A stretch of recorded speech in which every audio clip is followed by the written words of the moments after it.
Sa isang malawak at marangyang mansyon sa probinsya, makikita ang isang tahanang hitik sa karangyaan, subalit nababalot din ng lihim na lungkot. Sa mansyong ito ay naninirahan si Don Julian, ang pansamantalang namumuno sa kabahayan matapos bumagsak ang negosyo ng pamilyang nagmamay-ari nito. Kasama niya sa bahay ang ilang kasambahay na pinamumunuan ni Lucy, ang mayabang at matapobreng pinuno ng mga taga-silbi. Kilala si Lucy sa mahigpit na pamamalakad at madalas na pang-aalipusta sa mga nasa ilalim niya.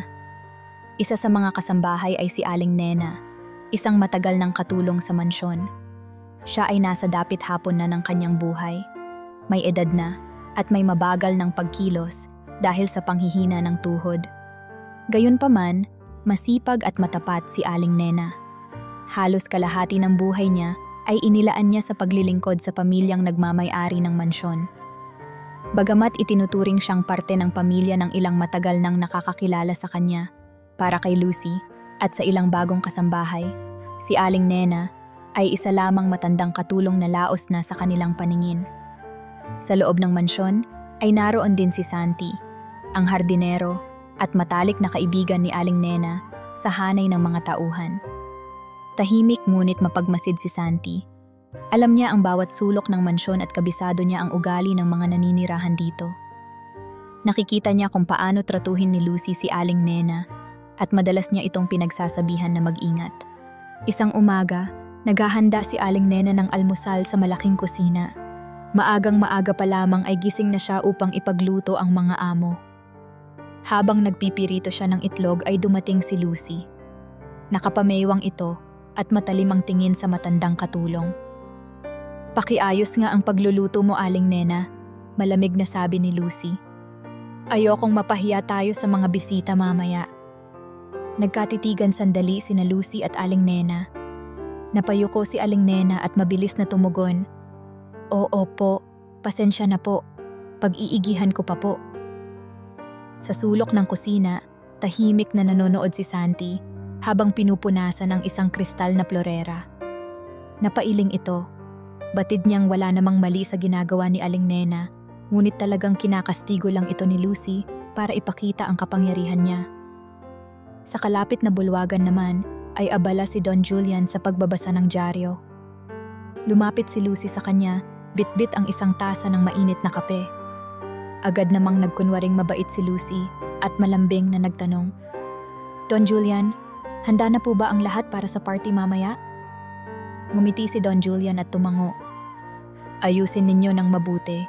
Inaasahan ko na magiging matagumpay ang pagtitipon natin. Maraming mataas na tao ang dadalo." Tumango rin si Lucy at sinulyapan si Aling Nena sa kusina na abalang nag-aayos ng bandehado ng mga prutas. Sa isip ni Lucy, ito na ang pagkakataon niya upang tuluyang ipahiya at mapaalis ang matandang katulong na matagal na niyang tinik sa lalamunan. Habang lumilipas ang mga oras ng umagang iyon, unti-unti nang nararamdaman sa mansyon ang nalalapit na ingrandeng salo-salo. Dumarating ang ilang mga tauhan para maghatid ng dekorasyon at naglilinis sina Lucy at ang ibang kasambahay sa malaking bulwagan. Sa mga bulwagan at pasilyo ng mansyon ay maririnig ang mga yabag at utos ni Lucy. Si Aling Nena naman ay tahimik na sumunod-sunod, bitbit ang kung anumang ipinagagawa sa kanya. Ngunit bakas sa mukha ng matanda ang pagod at kaunting kaba. May kutob siyang may hindi magandang mangyayari, lalo na't napapansin niyang panay ang sulyap ni Lucy sa kanya na tila may pinaplano itong masama. Sa hapon ding iyon, dumating sa mansyon ang isang dalagang bisita na nagngangalang Cassandra. Si Cassandra ay isang mahinhin at magandang dalaga na kaibigan ng pamilya. Inimbitahan siya ni Don Julian na dumalo sa nalalapit na handaan. Pagdating niya sa mansyon, ay sinalubong siya ni Lucy sa pintuan, suot ang peke niyang ngiti na laan sa mga bisita. "Magandang hapon, iha," bati ni Lucy kay Cassandra. "Tuloy po kayo, nagagalak kaming makita kayo dito sa mansyon." Ngumiti si Cassandra at pumasok, hinahangaan ang malawak at maringal na bulwagan. "Salamat po. Ang ganda pala lalo ng mansyon na ito sa personal." Wika niya habang iniabot ang kanyang balabal kay Lucy. Pasulyap-sulyap si Cassandra sa paligid at napansin niyang abalang-abala ang mga kasambahay sa pag-aayos. Nakita rin niya si Aling Nena na nagmamadaling magpunas ng mamahaling muebles sa may sala. Mapagkumbabang nginitian ni Cassandra si Aling Nena at magiliw namang tumango ang matanda bilang paggalang sa bisita. Ni hindi man lang pinansin ni Lucy ang pagkaway ni Aling Nena kay Cassandra. Bagkus, itinuro niya sa matanda ang ilang namumungyang dekorasyon sa mataas na estante. Aling Nena, hindi mo pa natatanggal ang alikabok doon. Gusto mo bang mapahiya tayo sa bisita? Mariing bulong ni Lucy na may halong paninisi. Nako, pasensya na po. Lilinisin ko na po ngayon din. Sagot ni Aling Nena at agad na kumuha ng basahan at hagdan upang maabot ang itinuturo ni Lucy. Mabilis siyang kumilos kahit nangangatal ng bahagya ang kanyang mga tuhod. Habang pinupunasan ni Aling Nena ang estante, ay napansin ni Cassandra ang tagpong iyon. Kung paano kaagad pinagalitan ni Lucy ang matanda sa napakaliit na bagay. Kumunot ang noo ni Cassandra sa nakita. May kung anong kirot siyang naramdaman para sa matanda, lalo na't kitang-kita niya ang pagpapakumbaba nito. Matapos maihatid ni Lucy si Cassandra sa kanyang silid upang makapagpahinga bago maganap ang salo-salo, bumaba si Lucy pabalik sa kusina. Nasa hapag si Aling Nena at kasalukuyang hinihimay ang panustos para sa pagluluto. Nilapitan siya ni Lucy at inismiran. Siguraduhin mong masarap lahat ng pagkain mamaya, mataray na wika nito. Alam mo namang espesyal ang okasyon na ito para kay Don Julian. Maraming bisita ang dadalo at ayokong mapahiya. Opo, ginagawa ko po ang aking makakaya. Mahina ngunit magalang na tugon ni Aling Nena.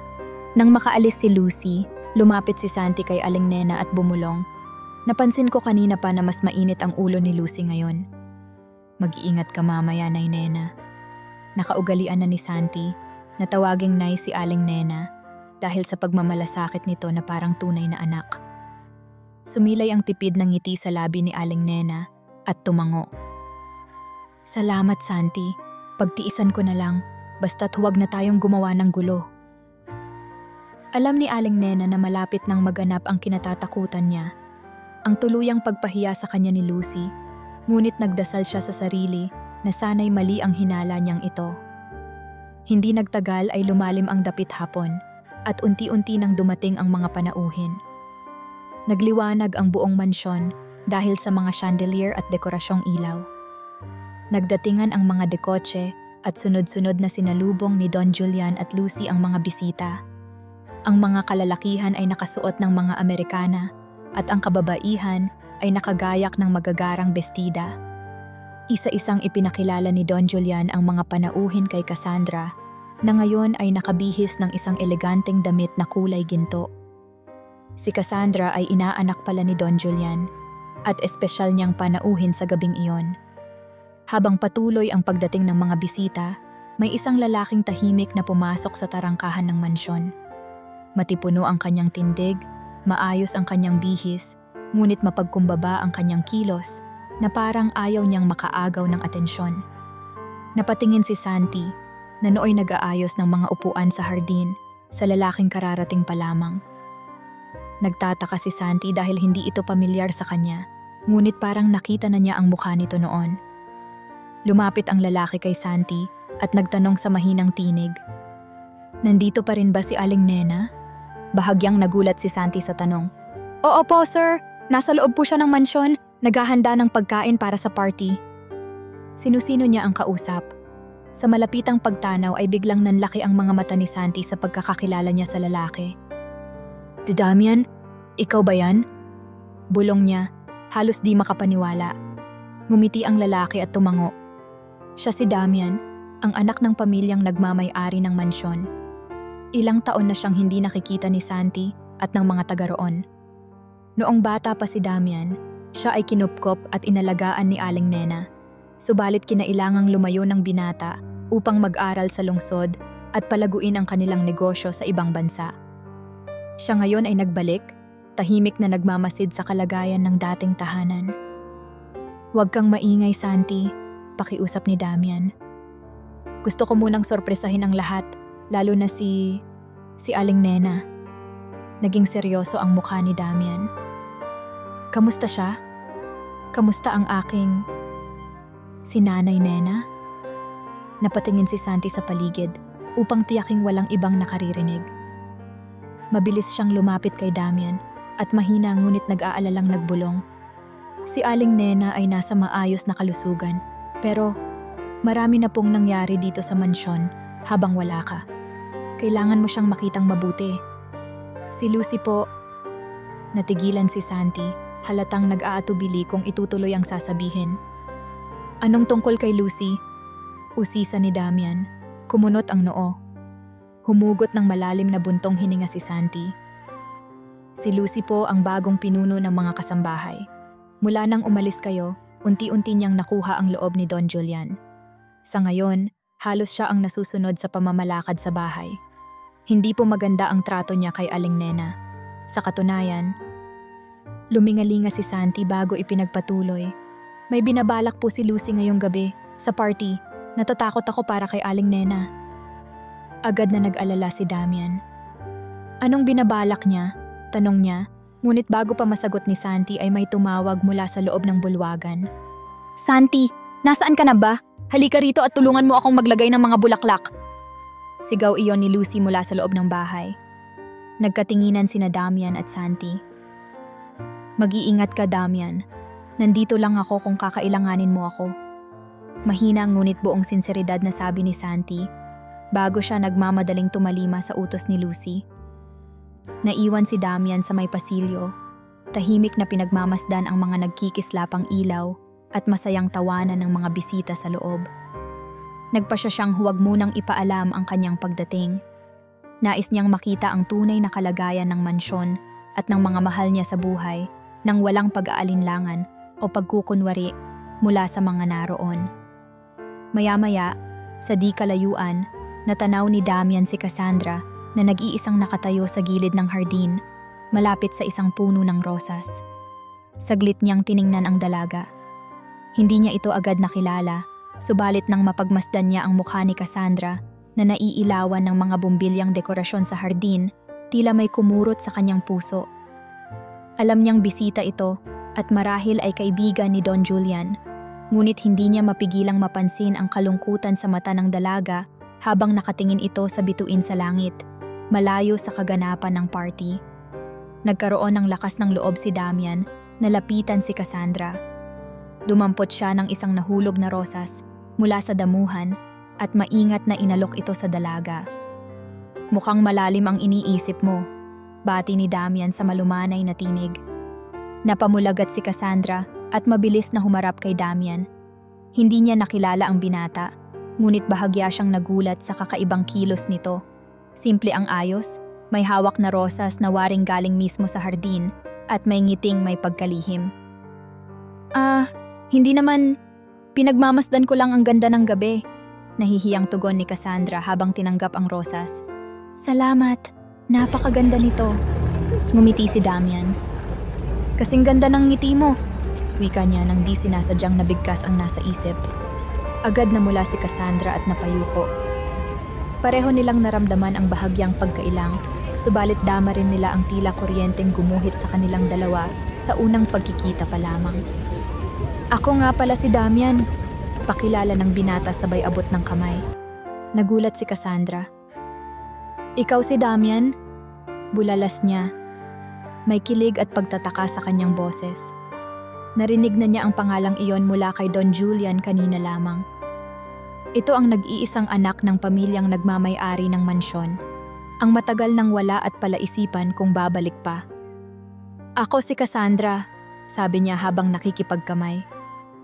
Inaanak ako ni Don Julian. Ikaw ang Damian na madalas ikwento niya? Nagkibit balikat si Damian, nahihiyang ngumiti. Marami bang nasabi si Don Julian tungkol sa akin? Tumango si Cassandra. Kaunti lang naman, na ikaw daw ay nasa ibang bansa abala sa negosyo. Hindi niya nabanggit na uuwi ka ngayon. Siguradong matutuwa siya kapag nakita ka niya. Saglit na tumahimik si Damian, saka tumingin sa malayo kung saan tanaw mula sa bintana ang mga bisitang nagtitipon. Sa tamang panahon, magpapakita rin ako. Pero sa ngayon, maaari bang hilingin na manatiling lihim muna ang pagdating ko? Nagtaka si Cassandra. Bakit naman? Hindi ka ba nasabik sa kanila? lalo na kay Aling Nena. Napangiti si Cassandra habang binabanggit ang pangalan ng matanda. Kanina ko pa napapansin parang ang bait-bait niya. Lumiwanag ang mukha ni Damian sa narinig. Kilala mo si Aling Nena? Nagkakilala kami ng bahagya kanina lang. Wala man lang siyang tigil sa pagtatrabaho, pero kahit pagod na, nakangiti pa rin kung maglingkod. Para siyang, parang may aura ng isang inang mapagmahal. Napatingin si Cassandra kay Damian at may naulinigan siyang pananabik sa mukha nito nang marinig ang sinabi niya. Si Aling Nena. Mahina at puno ng emosyon ang boses ni Damian. Siya ang nagpalaki sa akin. Halos siya na ang itinuring kong ina. Sandaling nag-alangan si Damian, ngunit naramdaman niyang mapagkakatiwalaan niya si Cassandra. Ang totoo, kaya ako nandito ay dahil gusto kong sorpresahin si Aling Nena at protektahan siya. May kutob ako na hindi siya masaya rito sa mansyon ngayon. At may nabanggit na rin si Santi sa akin. May tungkol kay Lucy? Sabat ni Cassandra. Kumislap ang mga mata sa bahagyang galit na narinig sa pangalan ni Lucy. Kanina ko pa napapansin ang pagtrato niya kay Aling Nena. Hindi maganda. Parang alila kung ituring niya ang matanda. Tumango si Damian, bakas ang lungkot at galit sa kanyang mukha. Matagal akong nawala. Akala ko magiging maayos sila rito habang wala ako, lalo na si Aling Nena. Ipinangako ko sa sarili kong babalikan ko siya at ibibigay ang ginhawa sa kanyang pagtanda. Pero sa nakikita ko ngayon, napakuyom ang kamay ni Damian. Hindi ko palalampasin ang ginagawa ni Lucy. Tama ka, Cassandra. Si Lucy ang tinutukoy ni Santi na posibleng may binabalak ngayong gabi laban kay Aling Nena. Nagulumihanan si Cassandra. May balak? Anong balak? Huminga ng malalim si Damian. Hindi ko pa tiyak. Pero alam kong may plano siyang ipahiya si Aling Nena sa harap ng mga bisita. Napatango-tango si Cassandra. Kung ganoon, dapat tayong gumawa ng paraan. Sumeryoso ang mukha ng dalaga. Damian, handa akong tumulong. Hindi ko rin kayang panoorin na may inaapi ng ganito. Sabihin mo ang kailangan kong gawin. Tumingin si Damian kay Cassandra at nagkaroon siya ng kapanatagan ng loob. Salamat. Hindi ko inakalang sa unang araw ng pagbabalik ko ay may kakampi agad ako. Saglit na nag-isip si Damian. Ganito ang naisip ko. Hahayaan muna natin siyang isakatuparan ang plano niya para mahuli natin siya sa akto. Nakausap ko na kanina si Santi. Magmamatiyag siya. Cassandra, kapag nagsimula na ang party at may nangyaring masama kay Aling Nena, naroon na ako para pigilan ito. Kailangan ko lang ng kaunting oras dahil may kukunin lang akong dokumento sa lumang opisina ng tatay ko sa itaas na palapag. Gusto ko ring makausap si Don Julian bago mag-umpisa ang lahat, kung papala rin. Ako nang bahala kay Aling Nena habang wala ka pa, malugod na sabi ni Cassandra. Hindi ko siya aalisan ng tingin. Nagkasundo ang dalawa. Bago sila maghiwalay upang gawin ang kanilang mga tungkulin, nagkatitigan sila at waring may nabubuong hindi maipaliwanag na pagtitiwala at pag-unawa sa pagitan nila. Isang lihim ng ngiti ang nagpalitan sa kanila bago pumasok muli si Cassandra sa mansyon, dala ang rosas na ibinigay ni Damian. Si Damian naman ay patagong umakyat sa ikalawang palapag, dumaan sa likod na hagdan kung saan walang tao, patungo sa dating opisina ng kanyang yumaong ama upang kunin ang ilang mahahalagang dokumentong kakailanganin niya bilang patunay sa kanyang pagkakakilanlan bilang may-ari ng mansyon. Alam niyang malapit na ang oras ng paghihiganti at paglilinaw ng lahat. Habang patuloy ang paghahanda sa ibaba para sa engrandeng salo-salo, si Aling Nena na may sandaling nagpahinga sa maliit na sulok ng kusina. Pinagmasdan niya ang kanyang mga kamay na magaspang at may bahagyang panginginig dahil sa edad. Napakunot ang kanyang noo at napabuntong hininga. Sa kanyang dibdib ay naroon ang halo-halong emosyon. Pananabik, kaba, at lungkot na hindi niya lubos na maipaliwanag. Napansin ni Santi na nakaupo si Aling Nena at nakatulala.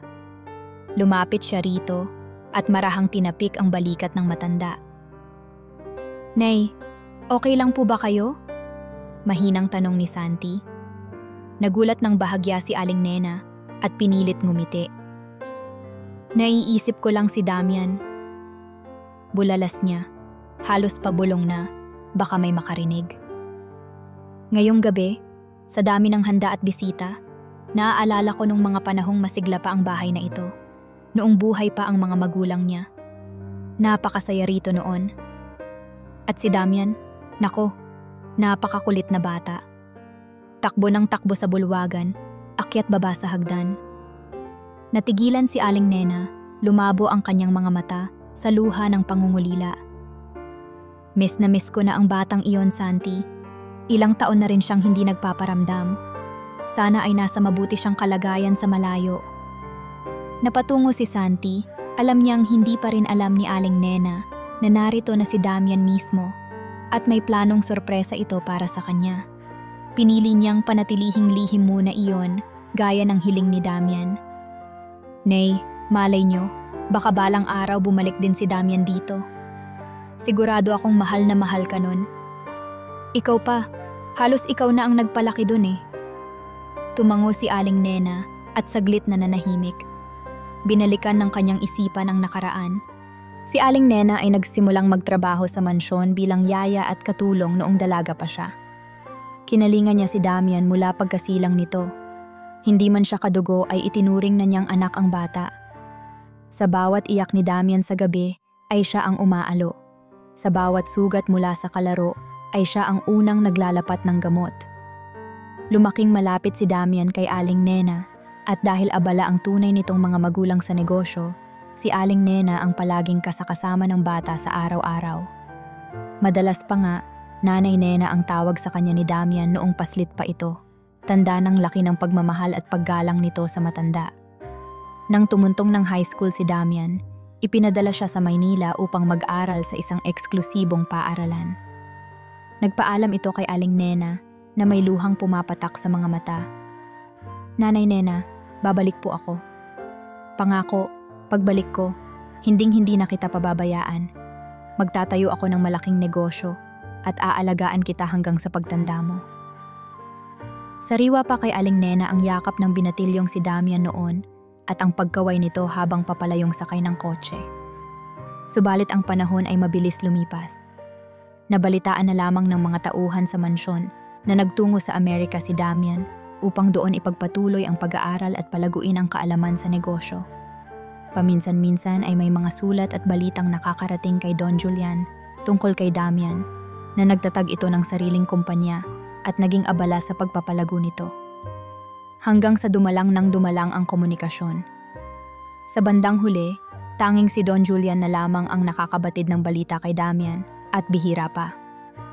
Si Aling Nena, bagamat nalulumbay, ay nagpatuloy lang sa paghihintay at pagdarasal na balang araw ay tatawag o uuwi rin ang itinuturing niyang anak.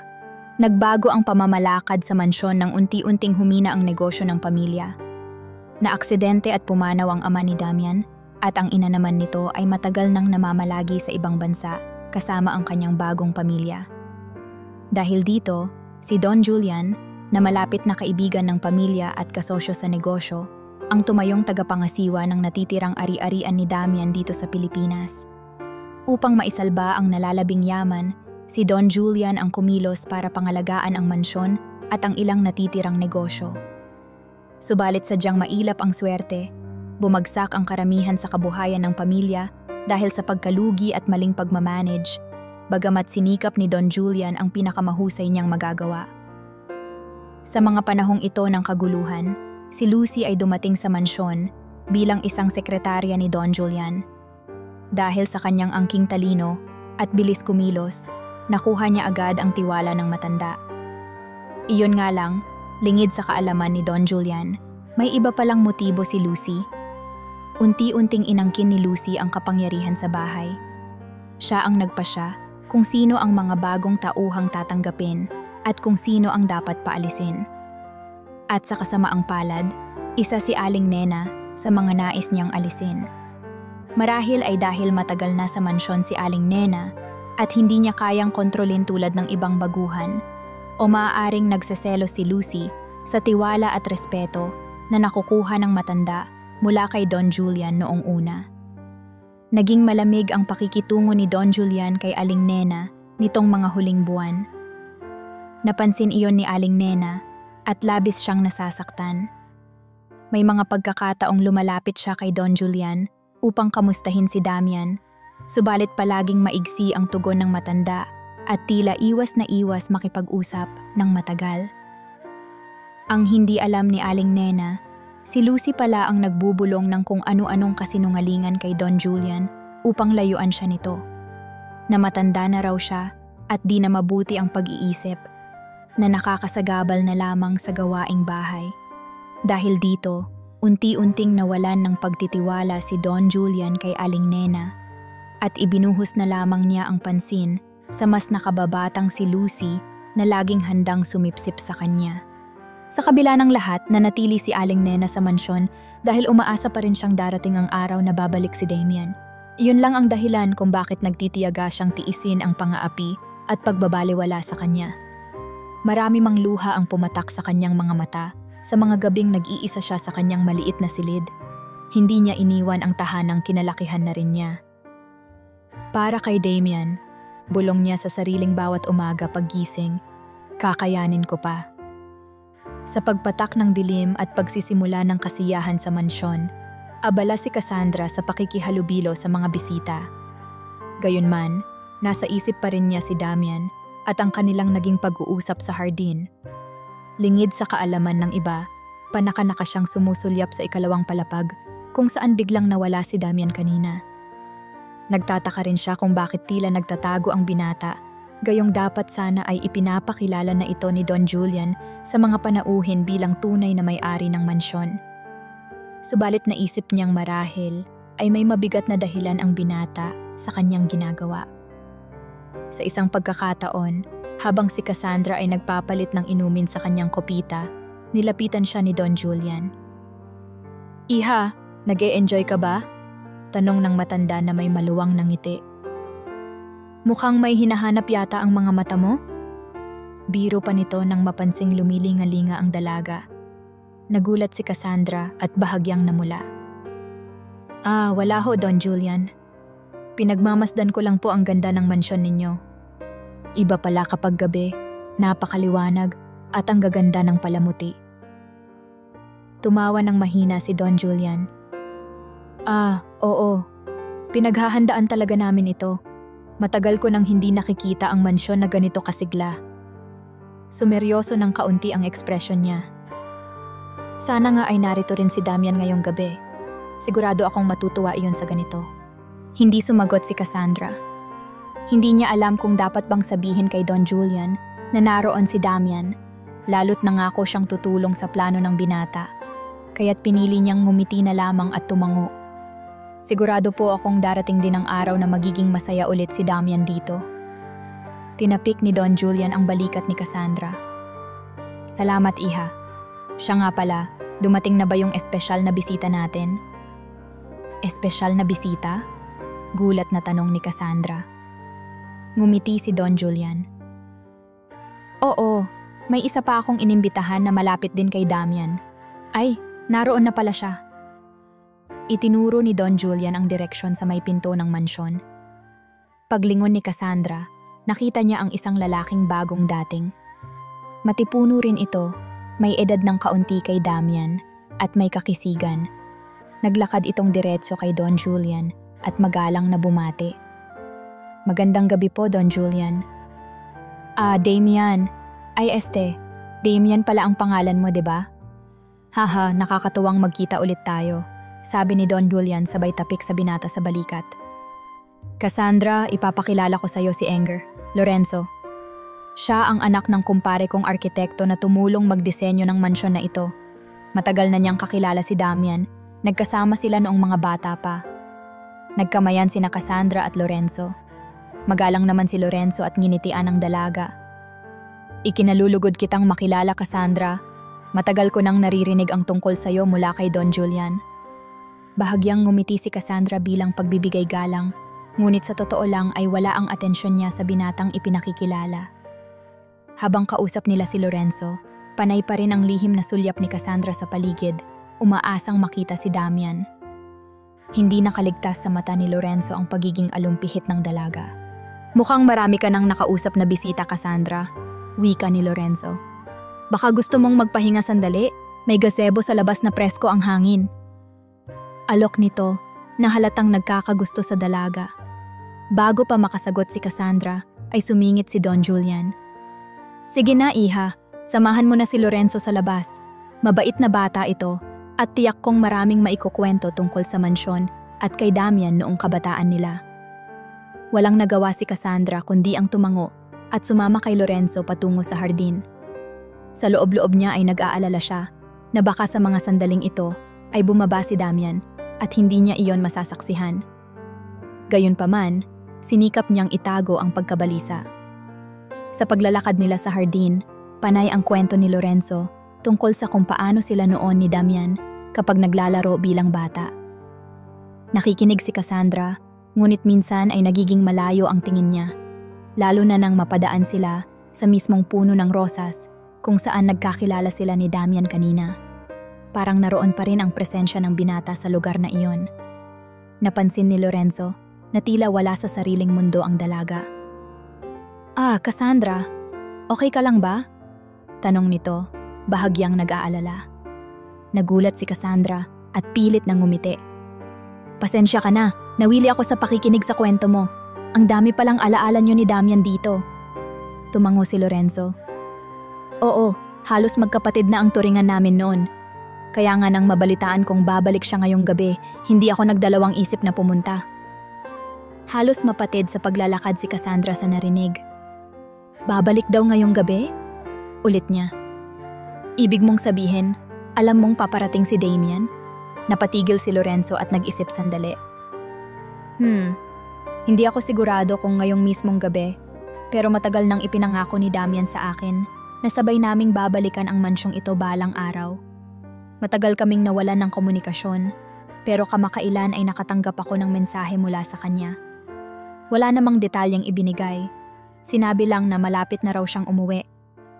Kaya nagbaka sakali akong sumipot dito sa imbitasyon ni Don Julian. Baka sakaling tumupad na si Damian sa kanyang salita. Hindi kumibo si Cassandra. Mabuti na lamang at medyo madilim sa bahagi ng hardin na iyon, dahil kung naliliwanagan ay makikita ni Lorenzo ang pamumula sa pisngi ni Cassandra.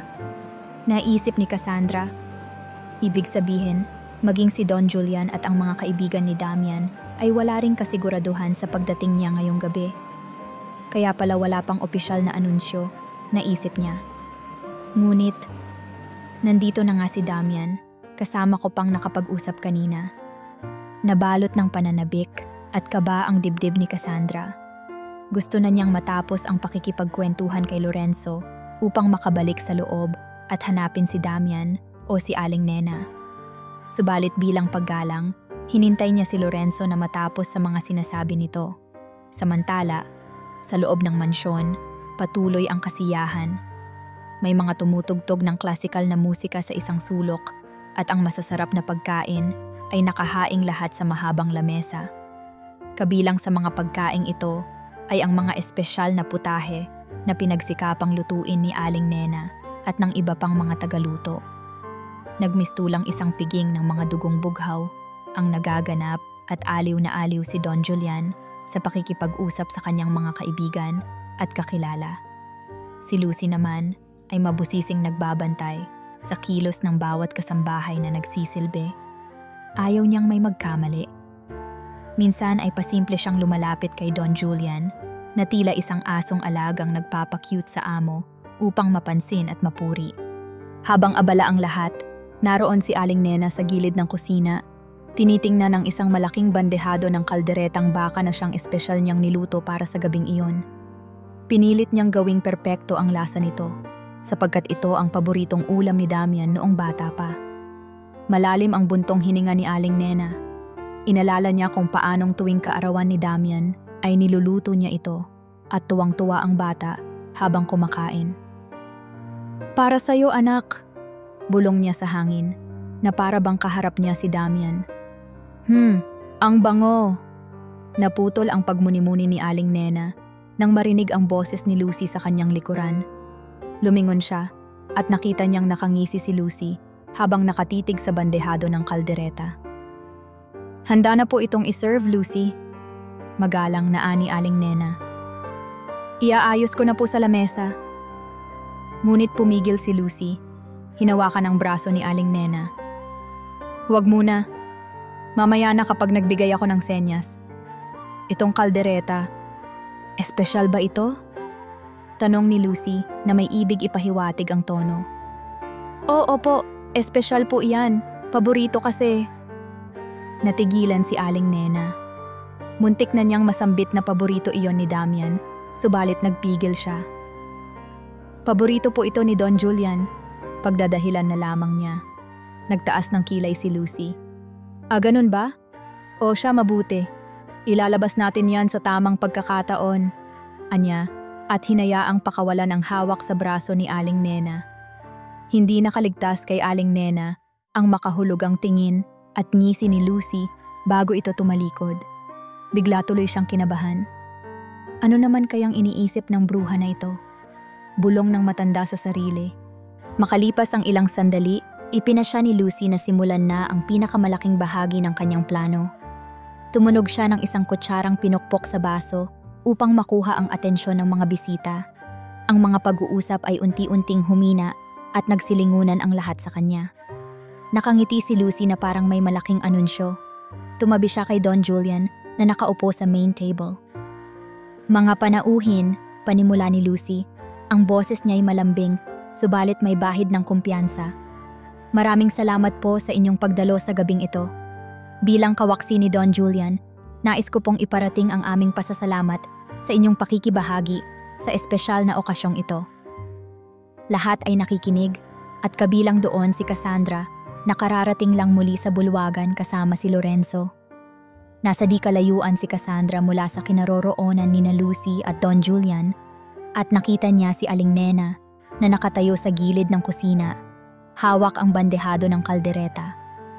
Napansin din niyang nakatingin si Santi kay Lucy at tila balisa. Nagpatuloy si Lucy.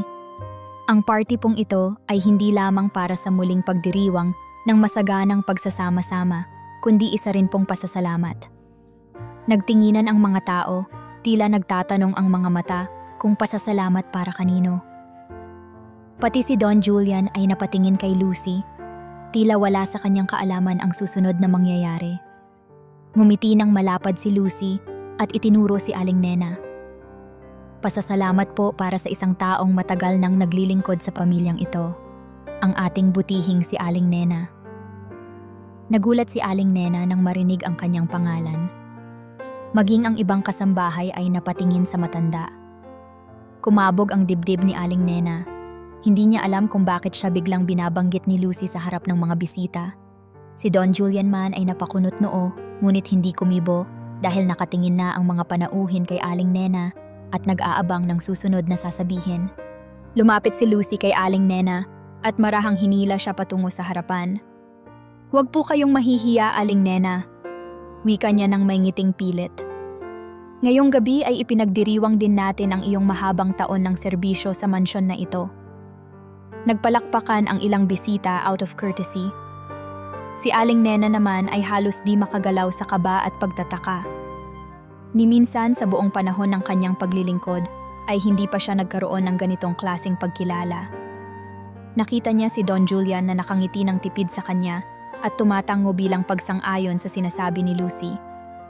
Ngunit hindi mapakali ang kalooban ni Aling Nena. Tumitig siya kay Lucy. May kutob siyang hindi papuri ang pakay nito. Nagpatuloy si Lucy sa malakas na tinig. Si Aling Nena po ay nagsilbi sa pamilya ng napakatagal at bilang pagpaparangal sa kanya ngayong gabi, naghanda po kami ng isang espesyal na bagay. Kinuha ni Lucy ang bandehadong hawak ni Aling Nena, ang kalderetang baka. Itong putahe pong ito ay personal na niluto ni Aling Nena. Espesyal daw po ito. Narinig ni Cassandra ang sinabi at lalo siyang kinutuban ng masama. Anong binabalak ni Lucy? Bulong niya sa sarili. Naghanap siya ng senyas kay Santi at nakita niyang nagmamadaling pumwesto si Santi malapit kina Lucy at Aling Nena, tila handang umawat kung sakali. Itinaas ni Lucy ang isang malaking kutsara at sumalok ng kaldereta mula sa bandehado. Nasa harapan na nila ang iilang bisita na curious sa nangyayari. Sa tagal ni Aling Nena dito, nais naming ipatikim sa kanya ang bunga ng kanyang serbisyo. Aling Nena, halika rito sa gitna. Walang magawa si Aling Nena kundi sumunod. Nangangatog ang tuhod niya habang lumalapit sa gitna ng bulwagan, kaharap ang 12-dosenang mata ng mga bisita. Iniabot ni Lucy sa kanya ang plato at kutsarang may lamang karne at sarsa mula sa kaldereta. Tikman mo, malumanay ngunit may di maipaliwanag na himig ng utos sa tinig ni Lucy. Nagugulumihanan si Aling Nena. Iha, bakit po? Hindi ba para sa mga bisita ito? Tanong niya habang hawak ang plato. Sumingit si Don Julian na nakangiti, tila di batid ang totoong nagaganap.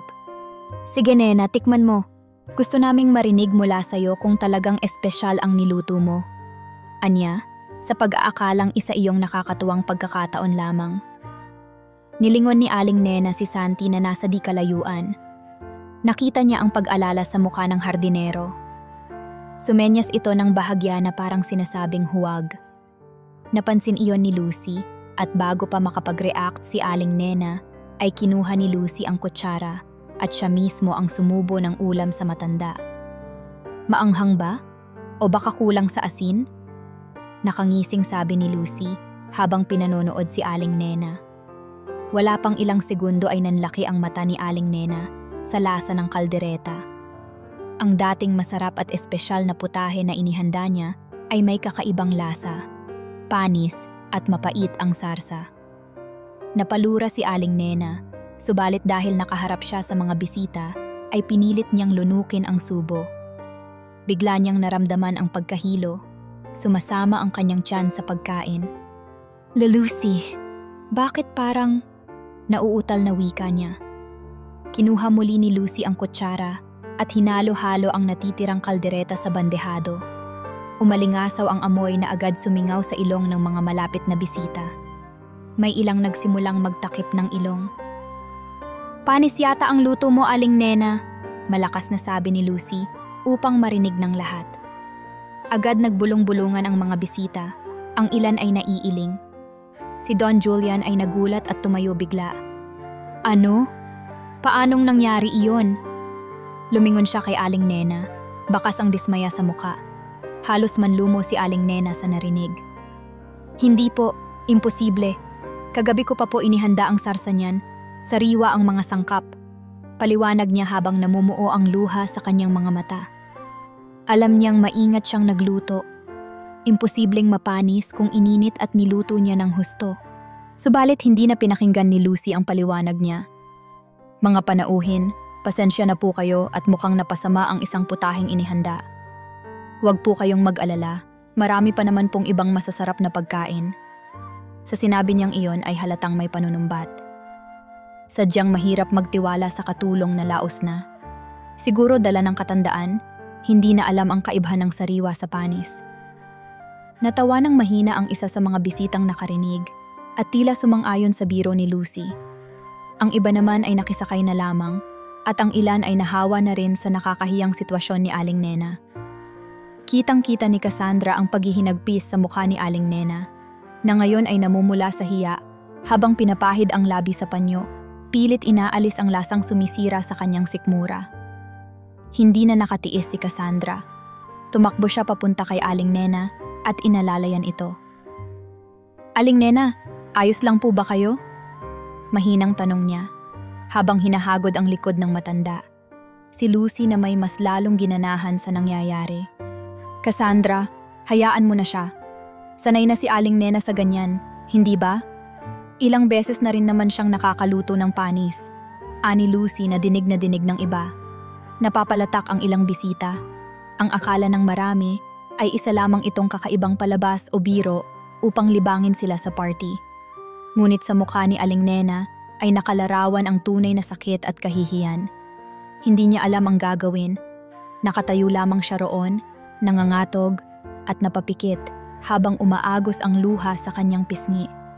Pinipilit niyang huwag humagulgol sa harap ng napakaraming tao. Lumapit din si Santi at sumubok umawat. Lucy, tama na po. Baka kung ano pa ang mangyari kay Nay Nena. Anya habang inilalapit ang isang basong tubig kay Aling Nena upang maibsan ang nararamdamang pagkasuka nito. Ngunit isang matalim na sulyap ang ibinigay ni Lucy kay Santi. "Huwag kang makialam, Santi. Konsentidor ka rin ano? Kaya lumalakas ang loob ng ibang katulong dito dahil sa inyo," bulyaw ni Lucy. Nahihiya si Santi at umatras ng kaunti, ngunit nanatili siyang nakalapit kay Aling Nena upang alalayan ito. Maging si Don Julian ay tila naiwang nakatayo at hindi alam ang gagawin. Napatingin siya kay Lucy, tapos kay Aling Nena, at sa mga bisitang ngayon ay may mga ekspresyon ng awa, tuwa, gulat, halo-halo. Marahil ay naguguluhan din si Don Julian dahil sa inasta ni Lucy. Bilang padaplis, tumikhim siya at nagsalita. Pasensya na kayo sa abalang ito. Siguro'y isang malaking pagkakamali lamang. Lucy, ipakuha mo na lang ng iba pang pagkain at nang makapagpatuloy na tayo." Ngunit halata sa boses ni Don Julian na siya man ay nabigla at nagalit sa nangyari. Nagmadaling sumenya si Don Julian sa ibang katulong upang alisin na ang bandehado ng kaldereta. Subalit bago pa man makakilos ang ibang tauhan, nagsalita si Lucy ng malakas. "Sandali lang po." Tiningnan niya ang lahat ng naroon at idinagdag sa mababang boses, ngunit sapat na marinig ng malapit sa kanya. "Bago po namin alisin ito, marapat lang po sigurong humingi ng paumanhin si Aling Nena sa inyo." Tuluyang nanghina ang pakiramdam ni Aling Nena sa narinig. Parang sinaksak ang puso niya. Humingi ng paumanhin? Sa kasalanang hindi niya alam kung paano nangyari? Ngunit nakita niyang nag-uusap ang mga panauhin. May mga nakatingin sa kanya na tila naghihintay ng kanyang pagsasalita. Si Don Julian ay nakahawak na ngayon sa noo niya. Mukhang nadadagdagan ang kanyang stress sa nangyayari. Sa isipan ni Aling Nena, mas nanaisin niyang akuin ang sisi kaysa mapahiya pa si Don Julian sa harap ng mga bisita. Sa kabila ng kawalan niya ng kasalanan, unti-unti niyang ibinuka ang kanyang bibig upang magsalita. Mga iginagalang na panauhin. Bungad niya, nababasag ang tinig. "Ako po ay taus-pusong humihingi ng dispensa sa nangyari. Hindi ko po sinasadyang." Biglang napahinto si Aling Nena. Naramdaman niyang parang umikot ang kanyang paningin. Sumasama ang kanyang pakiramdam mula sa nalasahan niyang panis na pagkain. Sa sobrang kahihiyan at sama ng loob, ay nanghihina na rin ang kanyang tuhod. "Pasensya na po, hindi ko po kaya." Bulong niya at unti-unti siyang tumumba. Mabilis naman siyang nasalo ni Santi at Cassandra. Napahiyaw ang ilang bisita sa gulat nang makitang nawalan ng malay si Aling Nena sa mga bisig ni Santi. "Aling Nena! Nay Nena!" Gimbal na tawag ni Santi habang inalalayan niya ang papadausdos na katawan ng matanda. Nagkagulo ang ilang mga katulong at bisita. May ilang lumapit upang tumulong at ang iba na may napatayo sa kani-kanilang upuan upang makiusyoso. Namutla si Cassandra habang yakap-yakap ang balikat ni Aling Nena. "Tubig! Kumuha ng tubig!" Sigaw niya sa kung sino man ang mautusan. Agad namang may sumaklolo na isang waiter, dala ang baso ng tubig na iniabot kay Cassandra. Dahan-dahang binuhusan ni Cassandra ng ilang patak ng tubig ang noo ni Aling Nena. Si Lucy, sa halip na maawa, ay nakapamaywang pang nakamasid. "Diyos ko, ang arte naman. Konting lasa lang ng panis, hinimatay na agad." Narinig ito ni Santi at napatingin siya kay Lucy nang may matinding galit sa mata. "Sumusobra ka na, Lucy," madiing sabi ni Santi. "Kung may nangyaring masama kay Aling Nena, anong gagawin mo?" Mapanuyang hamon ni Lucy kay Santi habang unti-unting lumalapit ito. "Wala kang karapatang pagsalitaan ako ng ganyan. Tandaan mo, ako ang pinagkakatiwalaan ni Don Julian dito." "Lucy, tama na iyan." Awat ni Don Julian na lumapit na rin. Bagaman sa boses niya ay may halong awtoridad, halata rin ang pag-aalala. Ang mahalaga ay maayos na kalagayan ni Nena. Lumuhod si Don Julian sa tabi ni Aling Nena at inakay ang matanda. "Nena, Gising. Mabagal na dumilat si Aling Nena. Pagkakita sa mukha ni Don Julian ay bigla siyang natakot at pinilit bumangon. Ay, Don Julian, patawarin po ninyo ako. Garalgal na wika niya, pilit iniiwasan ang tingin ng amo. Ayos lang po ako, kayang-kaya ko pa po. Pilit niyang itinayo ang sarili kahit nanginginig pa ang kanyang mga tuhod. Nena, huwag ka munang tumayo. Magpahinga ka muna. Mahinahong sabi ni Don Julian habang tinutulungan siyang maupo sa isang silya. Malumanay naman siyang inalalayan ni Cassandra sa kabilang braso. Ngunit nagpumilit si Aling Nena. Kailangan ko pong ayusin ang gulo. Pasensya na po talaga. Umiiyak na siya at napapahagulhol sa harap ng maraming tao. Ang ibang bisita ay nakikisimpatya na kay Aling Nena. May ilang babae ang lumapit at hinimas-himas ang likod ng matanda upang patahanin ito. Ang ilan naman ay sinimulan ng maliitin si Lucy sa kanilang bulong-bulungan. Nakikita nila kung gaano ka-insensitibo ang pagiging malupit nito sa katulong.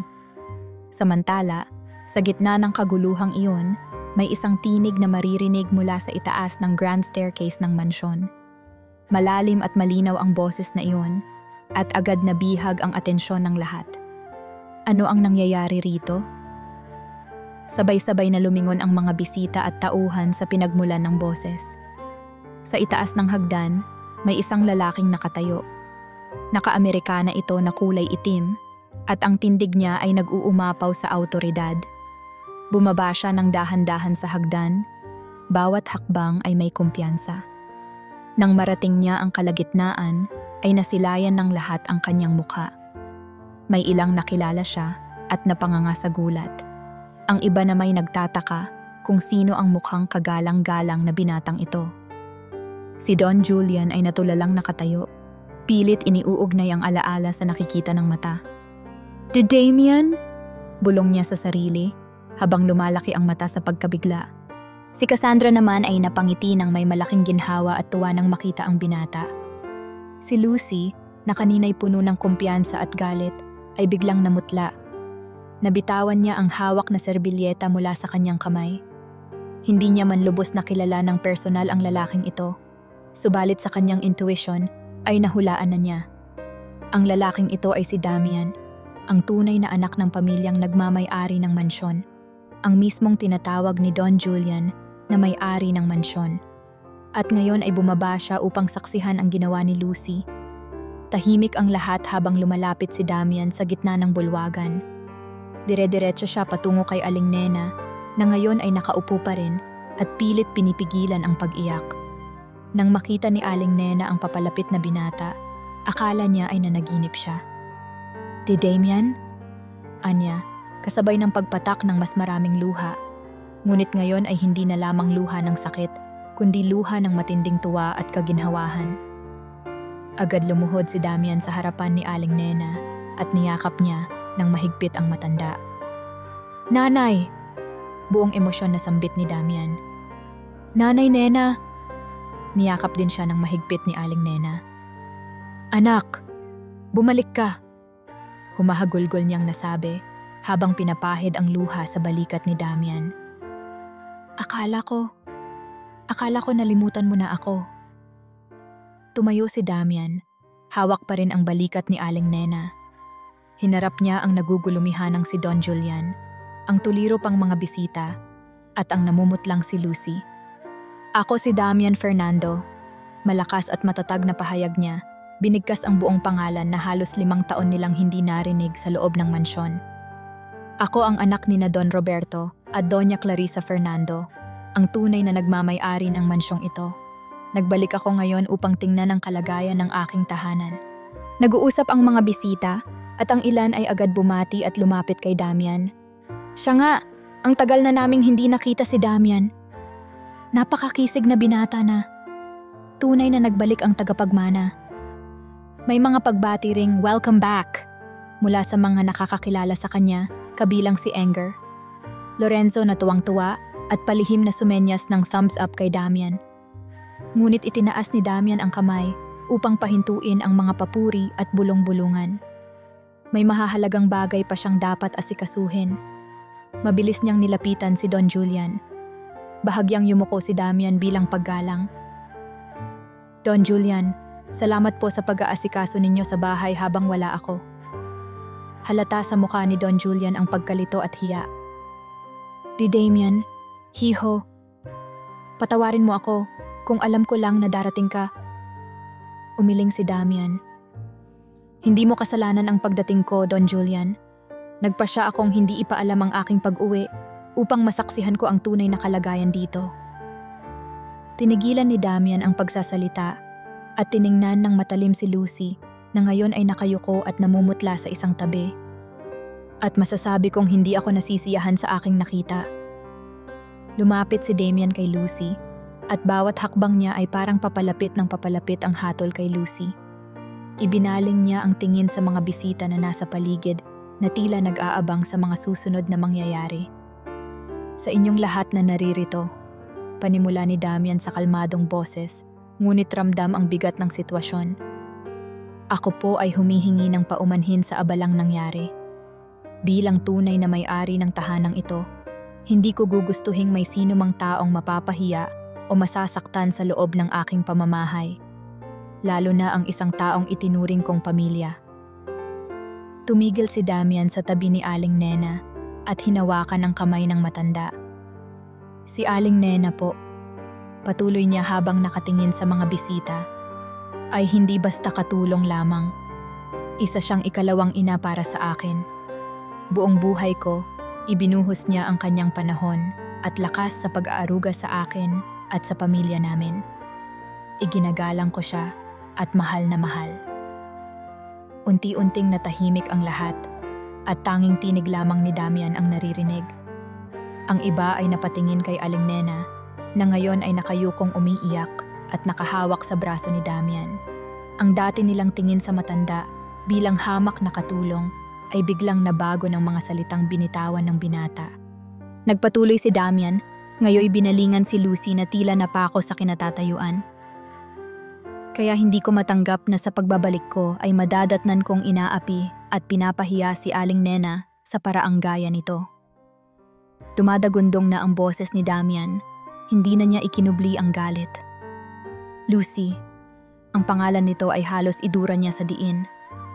Malinaw sa akin na ikaw ang nasa likod ng kalapastanganang ito. Nangatog si Lucy. Pilit siyang nag-isip ng sasabihin.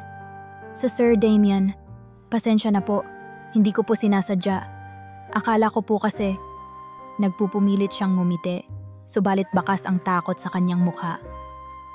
Iniisip ko lang din po ang kapakanan ng mga bisita. Baka masira ang pangalan ng pamilya kung nalaman nilang may panis na pagkain. Hindi mo sinasadya?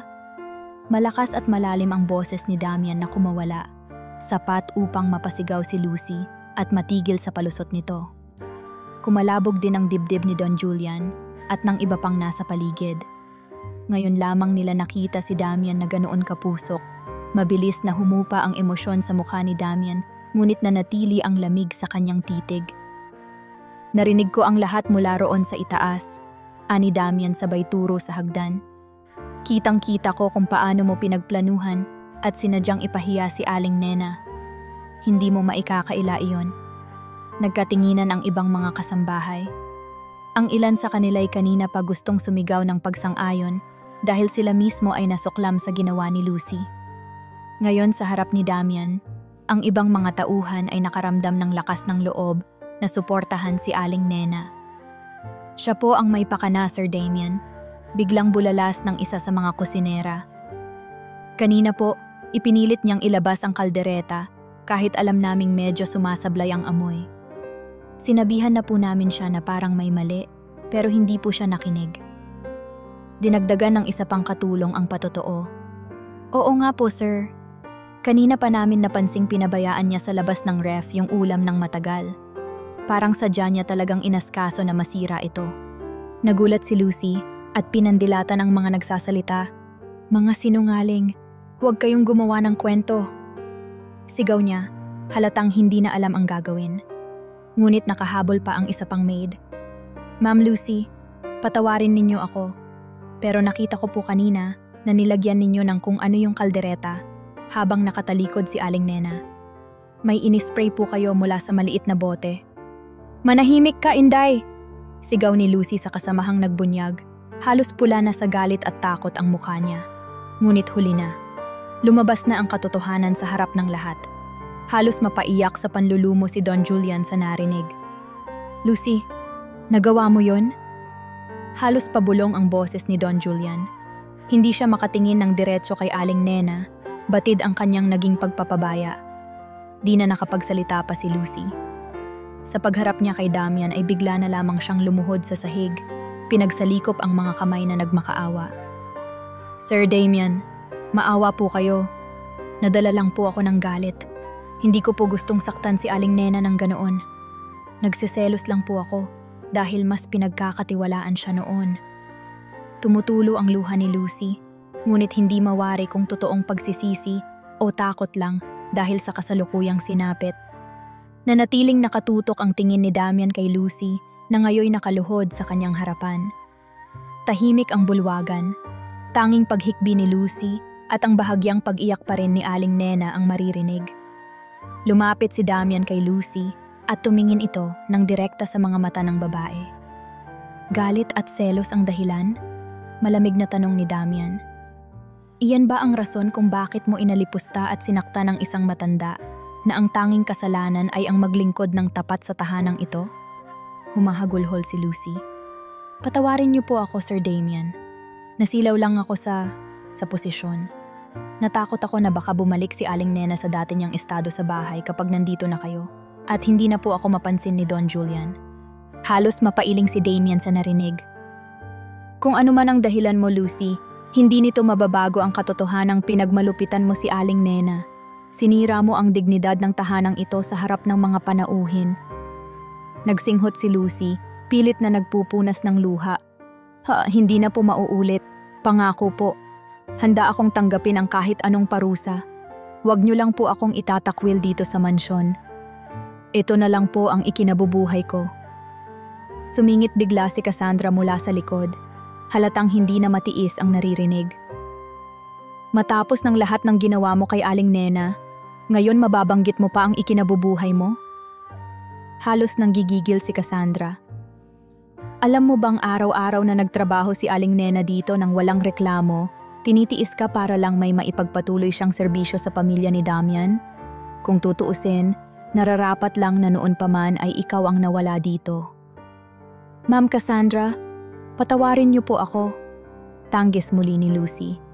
Itinaas ni Damian ang kamay upang pakalmahin si Cassandra. Salamat, Cassandra. Hayaan mong ako ang humarap dito. Humakbang muli si Damian palapit kay Lucy. Lucy, sa ngalan ng pamilya Fernando at ng tahanang ito, opisyal kitang tinatanggal bilang pinuno ng kasambahay at bilang empleyado ng mansyon na ito, ngayong oras na ito. Parang gumuho ang mundo ni Lucy sa narinig. Wag po, Sir Damian. Maawa po kayo. Nanginginig siyang lumapit at hinawakan ang laylayan ng Amerikana ni Damian na agad naman niyang iniwas. Iginapang mo ang tiwala ni Don Julian, matigas na sabi ni Damian. Pinaglaruan mo ang kabaitan niya. Hindi mo iginalang ang mga nakatatanda at ang mga kasama mo. Hindi ko pinapayagan ang ganyang asal, lalo pat dito sa aking tahanan. Lumapit si Don Julian kay Damian, nakatungo ang ulo. Damian, patawarin mo rin ako. Kung may pagkukulang man ako sa pangyayaring ito. Agad na tumugon si Damian. Don Julian, hindi ninyo kasalanan. Nagtiwala kayo kay Lucy at nilinlang niya kayo. Walang may gusto ng ganitong kaganapan, pero kailangan nating itama. Sinalubong ni Damian ang tingin ni Don Julian. Bagaman kapwa sila nalulungkot, may pag-unawa sa mga mata ni Damian. Saglit na nag-usap ang kanilang mga mata at tumango si Don Julian bilang pagsang-ayon at pasasalamat. Alam niyang kay Damian na ang huling desisyon ngayon. Nagpalinga-linga si Damian at tinawag ang ibang kasambahay. Rogelio, pakibuksan ang pinto. Agad namang lumapit ang isang tauhan at binuksan ang malalaking pintuan ng bulwagan. Binalingan niya si Lucy. Umalis ka sa pamamahay ko, ngayong gabi mismo. Halos gumapang sa sahig si Lucy sa patuloy na pagmamakaawa. Ngunit dalawa sa mga gwardya na nakatalaga sa party ang lumapit sa kanya. Marahang hinawakan ng mga ito si Lucy sa magkabilang braso hudyat na kailangan na niyang tumayo at sumama palabas. Nagpumigla si Lucy. "Don Julian! Kayo na po ang magmagandang loob! Pakisabi kay Damian!" Subalit umiwas na ng tingin si Don Julian. Bakas na rin sa mukha niya ang pagkadismaya at pagkapahiya sa nagawa ni Lucy. Wala nang nagawa si Lucy kundi ang tumayo habang hawak ng mga gwardiya. Bago tuluyang ilabas, ay sinubukan pa niyang lumingon kay Aling Nena na nakatingin sa kanya. Wala na ang dati maamong mukha ng matanda. Ang nakikita ni Lucy ay ang kalungkutan at pagkabigo doon. Lalo siyang nakaramdam ng kahihiyan at pagsisisi. Tahimik na nagsilabasan ng ibang mga kasambahay na kakampi ni Lucy upang sumunod at makiusyoso. Ang mga natitirang bisita naman ay hindi pa rin makapaniwala sa nasaksihan. Ang iba sa kanila ay nagkunwaring uubo o iinom ng tubig upang mabasag ang tensyon, habang ang iba naman ay patuloy sa paghihintay kung ano ang susunod na mangyayari. Nang tuluyang makalabas si Lucy ng mansyon, parang humupa ang napakabigat na enerhiya sa loob. Napasandal si Aling Nena sa kinauupuan niya, tila nauubusan ng lakas, at nakatingin kay Damian nang may halo-halong emosyon. Si Damian naman ay agad lumapit pabalik kay Aling Nena at muling hinawakan ang kamay nito, marahang lumuhod sa tabi niya. "Nanay, patawarin mo ako kung ngayon lang ako nakauwi." Malambing ngunit puno ng pagsisising sambit ni Damian. "Kung nandito sana ako, hindi ka sana nila nagawa ng ganito." Pinunasan niya ang luha sa pisngi ni Aling Nena gamit ang kanyang daliri. Umiling si Aling Nena at hinaplos ang mukha ni Damian. "Anak, ang mahalaga nakabalik ka na. Wala na akong ibang hiling kundi makita kang muli." Bagaman nanghihina pa, bakas ang labis na kaligayahan sa mukha ni Aling Nena. "Parang panaginip ito. Kanina lang pasan ko ang mundong ito sa bigat ng loob ko, tapos ngayon, nandito ka na." Nakangiting tumango si Damian at niyakap ng mahigpit si Aling Nena. Muling nagpalakpakan ang ilang bisita at ang iba'y naiyak sa nakita nilang pagmamahalan ng mag-ina. Naging malinaw sa kanilang mata na ang simpleng matandang kanilang minaliit kanina ay isa palang mapagmahal na tagapag-alaga ng tunay na may-ari ng mansyon. Nagsimula ang ilan na lapitan si Aling Nena upang personal na humingi ng paumanhin sa nangyari at batiin siya sa muling pagkikita nila ni Damian. Si Cassandra ay nakatayong malapit sa kanila, pinapanood ang tagpong nagaganap. Namumugto ang kanyang mga mata sa luha ng tuwa para kay Aling Nena. Nang magpang-abot ang kanilang paningin ni Damian, isang matamis na ngiti ang ibinigay ng binata sa dalaga, na agad naman niyang ginantihan ng ngiti rin. Sa mga ngiting iyon ay hindi maikukubli ang pasasalamat at espesyal na ugnayan na nabuo sa pagitan nila. Ilang sandali pa, iminungkahi ni Don Julian na itigil na ang natitirang mga programa ng salo-salo. "Mga kaibigan," anya sa mga bisita, "marahil ay sapat na po ang gabing ito. Nagpapasalamat kami sa inyong pagdalo at humihingi rin ng paumanhin sa abalang nangyari. Hayaan niyo pong sa susunod, sa mas payapang pagkakataon, ay makapagdiwang tayong muli ng mas masaya." Isa-isa, may pagkaasiwa man sa kanilang mga ngiti, ay nagpaalam ang mga bisita. Marami sa kanila ang lumapit kina Damian at Don Julian upang magbigay galang bago umalis. Si Anger and Lorenzo ay saglit na nagbiro kay Damian. "Buti na lang dumating ka, kaibigan. Iba ka pa rin talaga, hero nating lahat." Napatawa si Damian at niyakap ng mahigpit si Lorenzo. "Salamat sa pagpunta mo, Lorenzo." Nagpaalam na rin si Lorenzo at ang iba pa nilang dating kalaro noong bata pa. Masaya at panatag ang loob na nagbalik na ang kanilang kaibigan. Nang makarating na sa huling bisita sa pintuan, ipinasara na ni Don Julian ang malalaking pinto ng mansyon. Tahimik sa loob ng bulwagan, naiwan sina Damian, Don Julian, Cassandra, Santi, Aling Nena at ang ilang matatapat na kasambahay. Ang mga dekorasyon ay nagniningning pa rin, ngunit ang dating maingay na selebrasyon ay napalitan na ng isang payapang katahimikan. Naglapitan ang ibang mga kasambahay kina Aling Nena. Sila ay humingi ng tawad sa matanda sa hindi nila pagkuha ng lakas ng loob na ipagtanggol siya kanina. Aling Nena, sorry po kanina ha. Natakot kami kay Ma'am Lucy, sabi ng isa. Hinawakan ni Aling Nena ang kamay nito. Wala iyon, naiintindihan ko. Salamat sa inyo at lumabas din ang totoo. Ngumiti si Aling Nena sa kanila, damang-dama ang pagbabago ng ihip ng hangin sa mansyon. Mula sa takot at pagkainis, patungo sa pagkakaisa at pagmamalasakit. Si Don Julian ay lumapit kay Aling Nena ng mahiyaing ekspresyon. Nena, patawarin mo ako sa naging pagkukulang ko. Hinayaan kong maghari si Lucy at hindi ko agad nakita ang mga pagkakamali niya. Nadala ako sa mga sabi-sabi at hindi kita nagawang ipagtanggol. Nagulat si Aling Nena sa paghingi ng tawad ni Don Julian, isang bagay na hindi niya inasahan mula sa dating amo. Naku Don Julian, wala po kayong dapat ipag-sorry. Alam ko pong marami rin kayong iniisip at pinoproblema, lalong-lalo na sa negosyo at sa mansyon. Hindi ko po kayo sinusisi. Umiling si Don Julian. Hindi Nena, malaki ang responsibilidad ko sa kabiguan kong protektahan ka. Sana'y mapatawad mo ako. Tao sa puso ang tinig ni Don Julian at nakita iyon ni Aling Nena. Malumanay na tumango si Aling Nena. Matagal ko na pong napatawad, Don Julian. Wala po kayong kasalanan sa akin. Hayaan na po nating maging aral ang lahat ng ito. Napabuntong hininga si Don Julian at tila nabunutan ng tinik. Salamat, Nena. Nagpahayag din ng pasasalamat si Santi.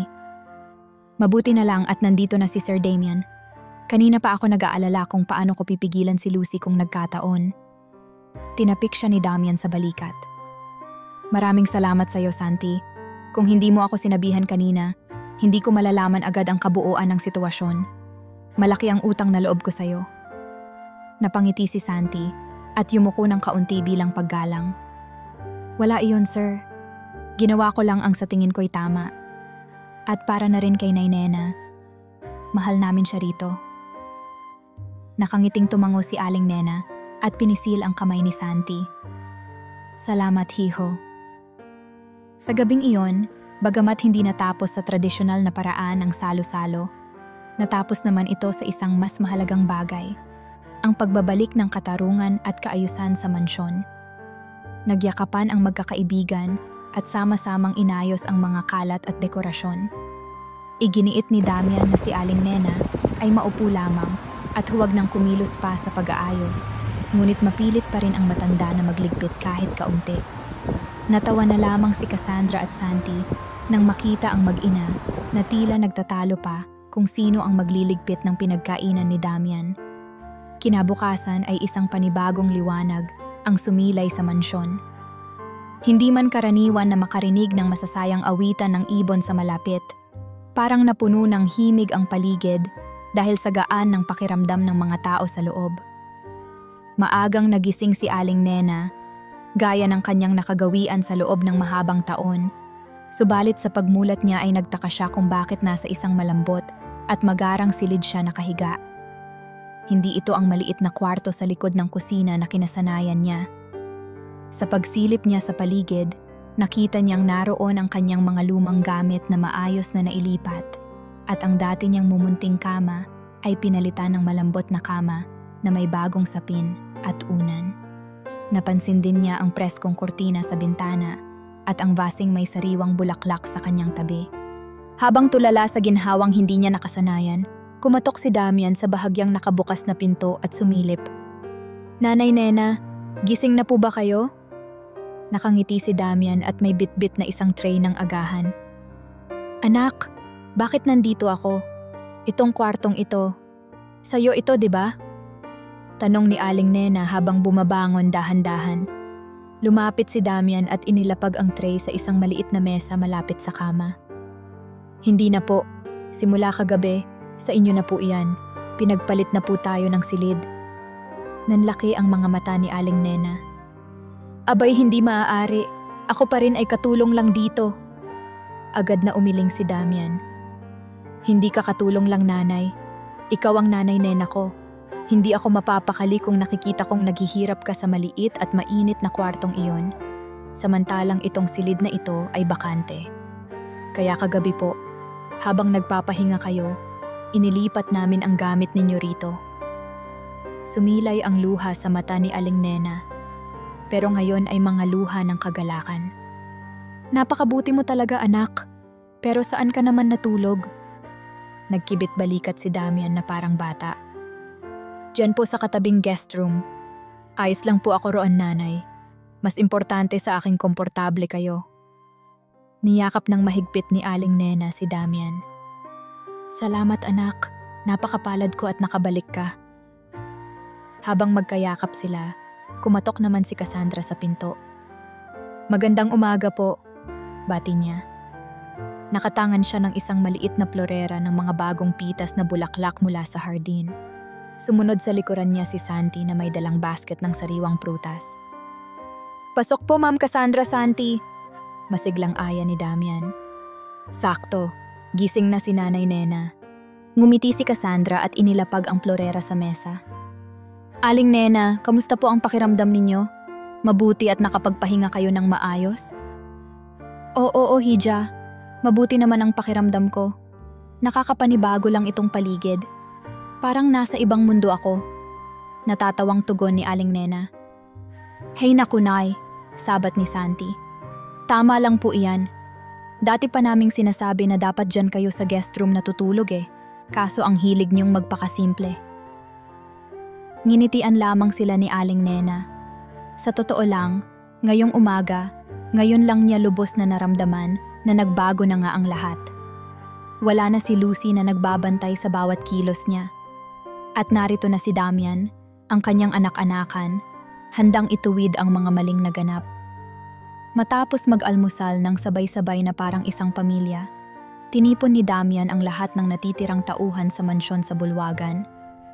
Naroon sina Santi, ang mga kusinera, housekeepers, at si Cassandra at Don Julian na umakto ring parang tagapayo at saksi. Nagsalita si Damian sa harap ng mga tauhan. Simula sa araw na ito, ako na ang mamamahala sa mansyong ito. Ako ang responsable sa inyong lahat at aasahan ko rin ang katapatan at sipag ninyo tulad ng ipinamalas ninyo noon pa man. Tumango ang mga tauhan at ang iba ay napangiti. Alam nilang ibang klaseng pangangasiwa ang darating. Isang mas makatao at makatarungan. Unang-una, patuloy ni Damian, gusto kong ipaalam na tapos na ang lumang kalakaran. Kung may nadarama kayong hindi patas, maaari ninyong idulog sa akin o kay Don Julian ng direkta. Hindi dapat kayo matakot magsalita kung may nang-aapi sa inyo. Sisiguraduhin kong bukas ang aking opisina at ang aking isip para pakinggan kayo. Nagkatinginan ang mga tauhan at halatang nakahinga sila ng maluwag. Ikalawa, sabi ni Damian, si Aling Nena, o mas nais kong tawagin siyang Nanay Nena, ay hindi na kailanman ituturing na hamak na kasambahay dito. Siya ay bahagi ng pamilya, bagamat pipilitin pa rin niyang tumulong-tulong sa gawaing bahay dahil ganyan siya kabait. Napamagang ngiti si Damian kay Aling Nena. Nais kong ipaalam sa inyo na siya ay household manager emeritus. Napakunot noo saglit ang ilang kasambahay sa salitang banyaga. Tumawa si Cassandra ng mahina at ipinaliwanag. Ibig sabihin, mananatili si Nanay Nena dito bilang tagapayo at gagalangin natin siya bilang nakatatanda at pinakamatagal na naglingkod sa pamilyang ito. Hindi na niya kailangang magpakapagod sa mabibigat na trabaho araw-araw. Nagpalakpakan ang mga kasambahay sa balitang ito. Masayang-masaya si Santi at ang iba pa. Si Aling Nena naman ay nagkukunwang sumimangot. Aba, kaya ko pa namang magtrabaho Hindi na po ninyo kailangang magsakripisyo kagaya ng dati, mahinahong sabi ni Don Julian kay Aling Nena. Panahon na para kami naman ang maglingkod sa inyo bilang pasasalamat. Tumango si Damian sa sinabi ni Don Julian at masayang-masaya si Aling Nena sa naririnig. Ikatlo, inayos ni Damian ang schedule at gawain ng bawat kasambahay. Ipinakilala niya ang isang bagong sistema na may tamang pagpapahinga, day off, at mga benepisyo para sa mga empleyado ng mansyon. Siniguro niyang bawat isa ay makapaghahayag ng kanilang hinaing at suhestyon. Naramdaman ng lahat ang pagiging patas at mapagmalasakit na pinuno ni Damian. Ang dating takot at pagkakanya-kanya sa ilalim ng pamumuno ni Lucy ay napalitan ng pagtutulungan at tiwala. May ilan pang natitirang tauhan na malapit kay Lucy ang kinakabahan ng umagang iyon. Marahil iniisip kung tatanggalin din sila. Ngunit sa halip na paalisin, kinausap sila ni Damian ng sarilinan. Binigyan niya ng pagkakataon ang bawat isa na magbago at maging tapat. Ang nakaraan ay nakaraan na, sabi niya sa kanila. Kung handa kayong magtrabaho ng marangal at hindi manggugaya ng masamang halimbawa, maaari kayong manatili. Pero kapag may inulit kayo na pang-aapi o panlilin lang, hindi na ako magdadalawang isip na alisin kayo. Labis ang pasasalamat ng mga tauhang ito at nangako silang magbabago. Sila'y humingi rin ng dispensa kay Aling Nena, na maluwag naman silang pinatawad. Lumipas ang mga araw ng may panibagong sigla sa mansyon. Naging masigla ang samahan ng bawat isa at higit sa lahat, naging napakalapit sa isa't isa sina Damian, Cassandra at Aling Nena. Tuwing umaga, sabay-sabay silang nagkakape sa hardin, pinag-uusapan ang mga plano para sa kabuhayan ng mansyon at kung minsan ay nagbabalik tanaw sa masasayang alaala. Madalas kasama rin nila si Don Julian at Santi sa mga pag-uusap na ito. Sa mga ganitong pagkakataon, napansin ni Aling Nena ang namumuong lambingan sa pagitan ni Damian at Cassandra. Halimbawa, habang naglalakad sila sa hardin, ay laging magkatabi ang dalawa, nagtatawanan sa maliliit na biro. Kapag napapaupo sila sa gazebo upang magpahinga, hindi sinasadyang magkatabi rin at minsan ay nagkakatinginan nang matagal na parang sila lang ang tao sa paligid. Napapangiti na lamang si Aling Nena at si Don Julian kapag napapansin nila ito at lihim na nagkakapalitan ng mga sulyap na may kahulugan. Tila nababanaag na nila ang maaaring sumunod na kabanata sa buhay ng mga kabataang ito. Isang hapon, habang nagpapahinga si Aling Nena sa beranda, natanaw niya sina Damian at Cassandra sa ilalim ng puno ng mangga sa likod ng mansyon. Magkasamang naglilinis ng lumang kulungan ng ibon ang dalawa. Isang gawaing hindi mo aakalain na gagawin ng isang kagalang-galang na tulad ni Damian at ng isang bisita tulad ni Cassandra. Subalit parang walang ranggo-ranggo sa kanila. Nagtutulungan sila, nagkukulitan. Minsan, nagwisik ng tubig si Cassandra kay Damian gamit ang hose at ganting nagwisik din ang binata hanggang pareho silang basang-basa at humahalakhak ng todo. Napailing si Aling Nena at natatawang napabulong sa sarili. Ay, ang mga batang ito. Masayang-masaya ang matanda na makita ang binata na muling humahalakhak na parang noong bata pa ito, malaya at masaya. At alam niyang ang sayang iyon ay malaking bahagi ay dahil kay Cassandra. Hindi nagtagal, isang gabi pagkakain nila ng hapunan, nagkayayaan ang grupo, sina Damian, Cassandra, Aling Nena, Don Julian at Santi na maupo muna sa sala at magkape. Habang nag-uusap tungkol sa mga gagawing pagkukumpuni sa mansyon, napunta ang usapan sa nalalapit na pag-alis ni Cassandra pabalik ng Maynila. Mamimiss namin ang tulong mo rito, Cassandra, wika ni Don Julian. Napakalaking ginhawa ang naidulot mo sa amin sa mga nakaraang araw. Ngumiti si Cassandra, ngunit may lungkot sa kanyang mga mata. Ako rin po, mamimiss ko kayo, lalong-lalo na itong mansyon at ang mga tao dito. Para na rin kayong naging pamilya sa akin. Nagkatinginan sina Damian at Cassandra. Sa mga nakaraang araw, lalo silang naging malapit sa isa't isa. Subalit hindi pa nila napag-uusapan ng direkta ang tungkol sa kanilang nararamdaman. Batid nilang parang may nabubuo, ngunit pareho silang nag-aatubili. Marahil dahil mabilis ang pangyayari, marahil dahil may kaunting hiya pa. Nag-clearing throat ng kaunti si Damian at inilapag ang tasa ng kape. Cassandra, pwede ba tayong maglakad-lakad sa labas? Sandali lang. Bahagyang kinabahan si Cassandra, ngunit tumango siya. Sige. Mag-iingat kayo ha? Pahabol ni Aling Nena na nakangiti. Tila ba may ideya sa maaaring pag-usapan ng dalawa. Nagkatinginan ulit si Don Julian at Aling Nena at naganggitian. Si Santi naman ay napa-thumbs up pa kay Damian sa likod ni Cassandra, tila nag-eengganyo.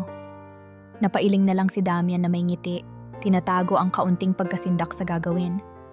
Sa labas, sa ilalim ng malamig na sinag ng buwan, naglakad-lakad sina Damian at Cassandra sa may hardin. Tahimik muna sila pareho, kapwa ninanamnam ang katahimikan ng gabi at ang presensya ng isa't isa. Nagtungo sila sa paborito nilang lugar, sa tabi ng lumang fountain na napapalibutan ng mga namumulaklak na shrubs. Huminto si Damian at humarap kay Cassandra. Nakita niya sa mga mata ng dalaga ang refleksyon ng buwan. Napalunok si Damian, tila ngayon lang siya kinabahan ng ganito, higit pa noong hinarap niya si Lucy sa harap ng madla. Cassandra, panimula niya, ilang araw pa lang tayong nagkakilala. Pero pakiramdam ko, matagal na. Tumango si Cassandra. Ako rin. Pakiramdam ko ang tagal ko na kayong nakasama ni na Aling Nena. Siguro dahil napakagaan ng loob ko sa inyo. Minsan pa'y nagkatitigan sila. Kinuha ni Damian ang isang kamay ni Cassandra. Nang gabing dumating ako rito, ang dami kong alalahanin, ang bigat ng puso ko. Pero ikaw ang naging liwanag sa gabing iyon. Laking pasasalamat ko na nagkakilala tayo. Tinulungan mo ako, sinuportahan, at higit sa lahat, pinaramdam mo sa akin na hindi ako nag-iisa sa laban. Nag-init ang mukha ni Cassandra sa narinig at napayuko ng kaunti, pero hindi binitawan ang kamay ni Damian. Damian, nang makita kita nung una, aaminin ko, nagkaroon agad ako ng paghanga. Sa kabaitan mo sa akin kahit di mo pa ako lubusang kilala, at sa pagmamahal na ipinakita mo kay Aling Nena, nandoon na ang paghanga ko. Lumapit ng kaunti si Damian. Cassandra, ang gusto kong sabihin ay sandaling pinakiramdaman niya ang mabilis na tibok ng puso niya. Mahal na yata kita. Direktang nasabi niya ito. Simple ngunit totoo. Halos sabay ang pagluwa ng luha sa mata ni Cassandra at ang paglitaw ng napakagandang ngiti sa kanyang labi. Mahal din kita, Damian. Mahinang tugon niya, ngunit sapat upang marinig ng binata at makumpirma ang nararamdaman. Hindi napigilan ni Damian ang sarili. Marahan niyang hinapit si Cassandra at niyakap ng mahigpit. Yumakap din ang dalaga sa kanya. Sa ilalim ng tahimik na langit ay nangako silang pareho. Simula ngayon, haharapin natin ang bukas ng magkasama. Bulong ni Damian. Hindi ka na rin nag-iisa. Tugon ni Cassandra. At hindi na rin kita iiwan, Damian. Matagal silang nagyakap sa ilalim ng mga bituin. Saksi ang langit at mga punong kahoy sa pag-usbong ng isang pag-ibig na nabuo sa gitna ng kaguluhan at ngayong namumukadkad sa kapayapaan. Pagbalik nila sa loob, agad sinalubong sila ng mga nakangiting mukha ni na Aling Nena, Don Julian at Santi. Wala pang nasasabi ang dalawa, ngunit tila nababasa na ng mga nakatatanda ang nangyari. Si Aling Nena ay lumapit kay Cassandra at hinawakan ang kamay nito. Iha, salamat at dumating ka sa buhay namin ni Damian. Mahigpit niyang hinagod ang kamay ni Cassandra. Alam kong sa pag-alis mo bukas, babalik ka rin kaagad, hindi ba? May pilyang kislap sa mata ng matanda. Tumango ng buong galak si Cassandra. Opo, Nanay Nena. Ilang araw lang po akong magpapakita sa pamilya ko sa Maynila at aasikasuhin ang ilang bagay. Pero babalik po agad ako rito. Ayaw ko pong mawala ng matagal. Masayang narinig ito ni Damian. Alam niyang parehong may buhay sila Cassandra sa Maynila, ngunit handa siyang magsakripisyo, huwag lamang sila magkalayo ng matagal. Sasamahan pa nga kita pa uwi kung papayag ka, sabi ni Damian kay Cassandra. Para makilala ko na rin ang pamilya mo at makapagpaalam ng maayos na hihiramin ka namin dito sa mansyon. Natatawang hinampas ni Cassandra si Damian sa braso ng mahina. Nako, baka kung ano pa ang isipin nila agad. Naku iha, singit ni Don Julian. Siguraduhin mo nang hindi ka pakakawalan niyang si Damian. Baka maya-maya lang niyan magdala na yan ng singsing. Biro ng matanda. Nagkatawanan ang lahat at si Damian naman ay namula, ngunit nakisakay na rin sa biro. Mabuti pa, matulog na tayong lahat. Mahaba ang araw bukas, wika ni Aling Nena. Bago maghiwa-hiwalay, ay sabay-sabay silang nagdasal ng pasasalamat sa nangyaring pagbabago sa kanilang buhay. Dumating ang araw ng pag-alis muna ni Cassandra, pabalik sa Maynila. Inihatid siya ni Damian gamit ang kotse patungo sa syudad, kasama si Santi bilang driver nila. Bago umalis, halos ayaw pa siyang bitiwan ni na Aling Nena at Don Julian. Ngunit nangakong ilang araw lang at magbabalik din. Bit-bit ni Cassandra ang masasayang alaala at ang matamis na pangako ni Damian na maghihintay sa kanyang pagbabalik. Sa mansyon, nanatiling maayos at mapayapa ang takbo ng buhay.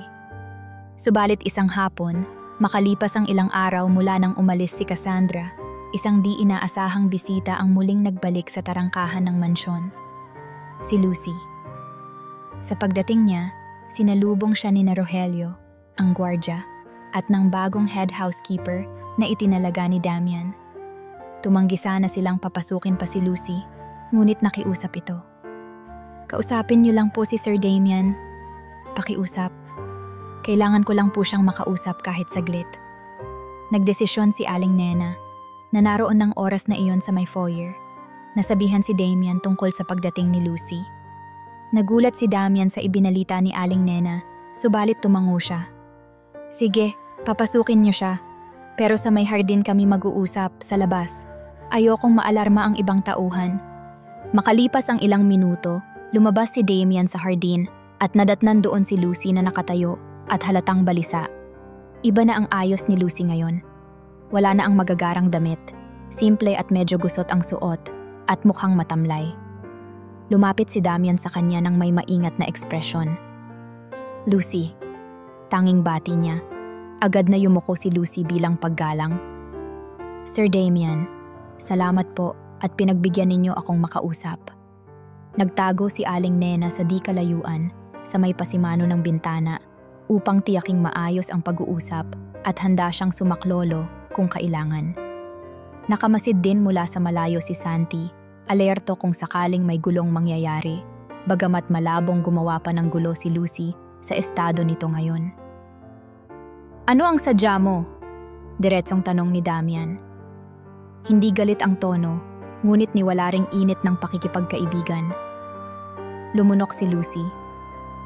"Alam kong wala na akong mukhang maihaharap sa inyo. At tanggap ko po ang naging desisyon ninyo. Naalisin ako. Nandito po ako hindi para magreklamo o makipagtalo." Nag-angat ng tingin si Lucy at bakas ang pagluha sa kanyang mga mata. "Nandito po ako para humingi ng tawad. Hindi ko po alam kung paano ako magsisimula. Pero hayaan niyo po sana akong magsisi sa lahat ng nagawa ko." Tahimik lang na nakikinig si Damian. Nagpatuloy si Lucy. "Naging gahaman ako sa posisyon at nagpabulag sa inggit.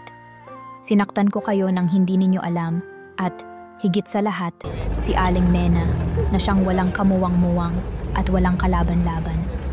Sising-sisi na po ako, Sir Damian. Ilang araw po akong hindi mapakali. Hindi po ako makatulog kakaisip sa nagawa ko. Itinakwil na rin po ako ng mga kamag-anak ko dahil sa kahihiyan. Kaya ko po na lamang balikan kayo para humingi ng tawad at tanggapin ang kahit na anong kaparusahan." Sa puntong iyon, lumuluha na rin si Aling Nena habang nakikinig sa sinabi ni Lucy. Labis siyang naapektuhan dahil kahit papaano, matagal din niyang nakasama sa iisang bubong ang babae. At bilang ina na rin ang puso niya, madaling lumambot ito sa kahit na sinong nagsisisi.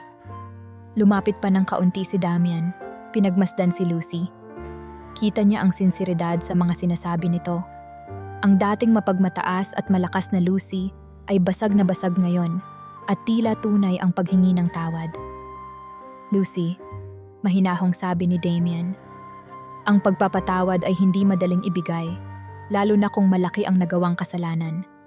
Ngunit naniniwala akong lahat ng tao ay may pagkakataong magbago." Napatingala si Lucy kay Damian, nagliliyab ang pag-asa sa kanyang mata. "Handa akong tanggapin ang iyong paghingi ng tawad," patuloy ni Damian. "Hindi ko man makakalimutan agad ang nangyari, pero pinapalaya na kita sa bigat ng kasalanan mo. Patawad na rin kung sa tingin mo ay naging mabuway ang loob ni Don Julian kaya ka nakapasok dito ng ganoon na lamang. Bahagi rin siguro ng pagkukulang namin iyon." Umiling si Lucy. Wala po kayong kasalanan. Akin lahat ng sisi. Nag-isip si Damian sandali. Sa ngayon, Lucy, hindi kita maaaring ibalik dito sa mansyon. Nauunawaan mo ba iyon? Oo po, alam ko po iyon. Ang totoo, nakahanap na po ako ng ibang trabaho sa karatig na bayan. Maliit lang, tagapagluto sa isang kainan. Pinagbigyan lang akong makaalis muna ngayon para pumunta rito.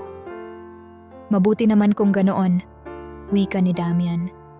Sana'y magsimula ka ng muli ng marangal at may pagpapakumbaba at dalhin mo ang mga natutunan mo mula sa nangyari dito. Tumango si Lucy. Opo, Sir Damian. Pangako, hindi ko na po sasayangin ang pangalawang pagkakataon. Sa puntong iyon, naramdaman ni Damian na panahon na upang wakasan ang pag-uusap. Hangad ko ang iyong pag-unlad, Lucy, at salamat sa pagbabalik upang humingi ng tawad. Bago umalis si Lucy, lumapit si Aling Nena mula sa kinatataguan at tinawag siya. Lucy. Nagulat si Lucy sa paglapit ni Aling Nena. Hindi niya malaman ang sasabihin. Nahihiya pa rin siyang humarap. Subalit laking gulat niya nang makita niya si Aling Nena na may bahagyang ngiti at may dalang maliit na balot. Inihanda ko ito kaninang umaga. Binalot ko dahil balak kong dalhin sa simbahan para ipamigay. Pero mas mabuti siguro kung sayo na lang. Iniabot ni Aling Nena kay Lucy ang binalot na pagkain, mga tinapay at prutas. Nay Nena, nanginginig ang kamay ni Lucy habang tinatanggap ang alay ng matanda. Hindi po ako karapat-dapat dito. Shh! Umiiling si Aling Nena. Alam kong may matitigas na bahagi ang puso mo noon, Lucy. Pero naniniwala akong may kabutihan ka pa rin. Kaya eto, tanggapin mo. At sana maging mas maayos ang buhay mo sa susunod. Parang batang yumakap si Lucy kay Aling Nena at humagulgol. Patawarin niyo po ako, Aling Nena. Sa lahat-lahat. Hinagod ni Aling Nena ang likod ni Lucy. Tapos na yon, Hija. Magbago ka na lang at wag nang uulit. Kahit may bahid pa ng sakit ang puso ni Aling Nena mula sa mga ginawa ni Lucy, ipinakita pa rin niya ang kabutihan ng kalooban. Ilang sandali pa, at tuluyan nang nagpaalam si Lucy. Nakasakay siya ng bus papalayo, tanga ng balot na pagkain na ibinigay ni Aling Nena. Habang papauwi, binalot siya ng hindi maipaliwanag na kaluwagan at pasasalamat. Alam niyang hindi niya mabubura ang nakaraan, pero may pagkakataon pa siyang itama ang hinaharap. Samantala, sa mansyon, nanatili sina Damian, Aling Nena, at Santi sa hardin matapos umalis ni Lucy. Tahimik silang tatlo na parang nag-aabsorba ng nangyari. Sa kalaunan, bumasag ng katahimikan si Santi. Buti na lang at talagang mabuti ang puso niyo, Sir Damian. Nay Nena, kahit sa nagkasala sa inyo, nagawa niyo pang unawain.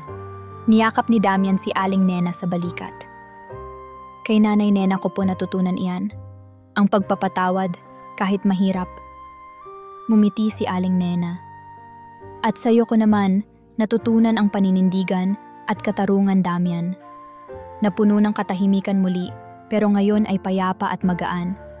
Sa isip ni Damian, kumpirmado na ang pagbabago ng mansyon na ito. Wala nang natitirang bakas ng pang-aapi. Ang natitira na lang ay ang aral na iniwan ng masalimuot na nakaraan at ang pangakong mas maliwanag na bukas. Makalipas ang ilang linggo, muling naging masigla ang mansyon. Dumating muli si Cassandra, tulad ng ipinangako niya. Sa kanyang pagdating, may dala siyang mga pasalubong para sa lahat. Espesyal na kape para kay Don Julian, mga bagong gardening tools para kay Santi, paboritong biskwit ni Aling Nena, at ilang gamit para sa ibang kasambahay. Masayang-masaya si Damian sa pagbabalik ng dalaga. Sa mismong gabing iyon ng pagbabalik ni Cassandra, naghanda si Damian ng isang sorpresa sa hardin. Sa tulong ni Santi at ng iba pang kasambahay, nilagyan nila ng mga ilaw at bulaklak ang paligid ng gazebo. Katulad ng dekorasyon noong unang gabi, silang nagkakilala ni Cassandra. Dinala ni Damian si Cassandra doon pagkatapos ng hapunan. Cassandra, bungad ni Damian habang magkahawak sila ng kamay sa ilalim ng kumukuti-kutitap na mga ilaw. Noong unang gabi na nakita kita dito sa hardin, bitbit ko noon ang bigat ng nakaraan at pangamba sa hinaharap. Ikaw ang naging kasama ko para harapin lahat ng iyon. At ngayon, kasama ka na namin sa bagong simula ng mansyong ito. Napatitig si Cassandra kay Damian, halos hindi makahinga sa suspense at tuwa. Napansin niyang naglalabas ng maliit na kahon si Damian mula sa bulsa nito. Nitong mga nakaraang linggo, napatunayan kong hindi ko kayang wala ka sa tabi ko, Cassandra. Patuloy ni Damian, medyo nanginginig ang boses. Mahal kita, at mahalaga ka hindi lang sa akin kundi pati kay Nanay Nena at sa tahanang ito. Lumuhod si Damian sa harap ni Cassandra at binuksan ang maliit na kahon. Nagliliwanag sa loob nito ang isang elegante at simpleng singsing na kumikislap sa ilalim ng mga ilaw. Cassandra, papayag ka bang ibahagi ang buhay mo sa akin dito sa mansyong ito bilang aking kabiyak? Natakpan ni Cassandra ang kanyang bibig sa gulat at tuwa. Tumulo agad ang luha ng kaligayahan sa kanyang mga mata. Oo, Damian! Malakas ngunit garalgal niyang sabi sabay tango ng sunod-sunod. Papayag ako! Sa sigaw niyang iyon ay nagpalakpakan at nagsigawan sa tuwa sina Aling Nena, Don Julian, Santi, at ang iba pang kasambahay na palihim palang nagmamasid mula sa di kalayuan. Tumawa si Cassandra sa realization na may mga nanonood pala, pero binalik agad ang tingin kay Damian na masaya ring nakatawa ngayon.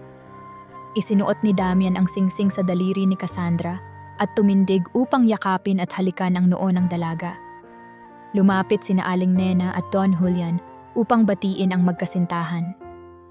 Niyakap ni Don Julian si Damian. Napakagandang balita nito, hiho. Siguradong proud na proud ang mga magulang mo sa'yo. Si Aling Nena naman ay niyakap si Cassandra.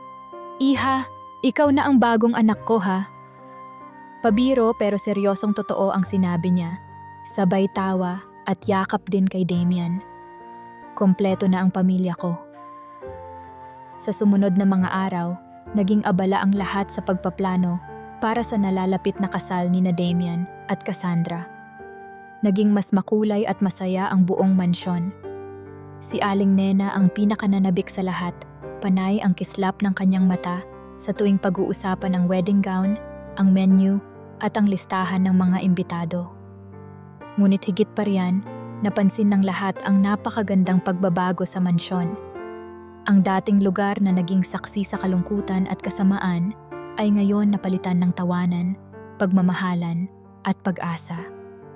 Tuwing umaga, makikita si Aling Nena na naglalakad sa hardin, sinusundan ng dalawa sa mga bagong tauhan na handang tumulong sakaling may mabuhat siya o may kailangan siya. Bagamat sinasabi ni Aling Nena na kaya pa niya, marami ang nagmamalasakit sa kanya ngayon at ayaw na siyang mapagod. Minsan ay naabutan siyang nagdidilig ng halaman ni Damian at Cassandra at pareho siyang piningot ng dalawa sa tawa.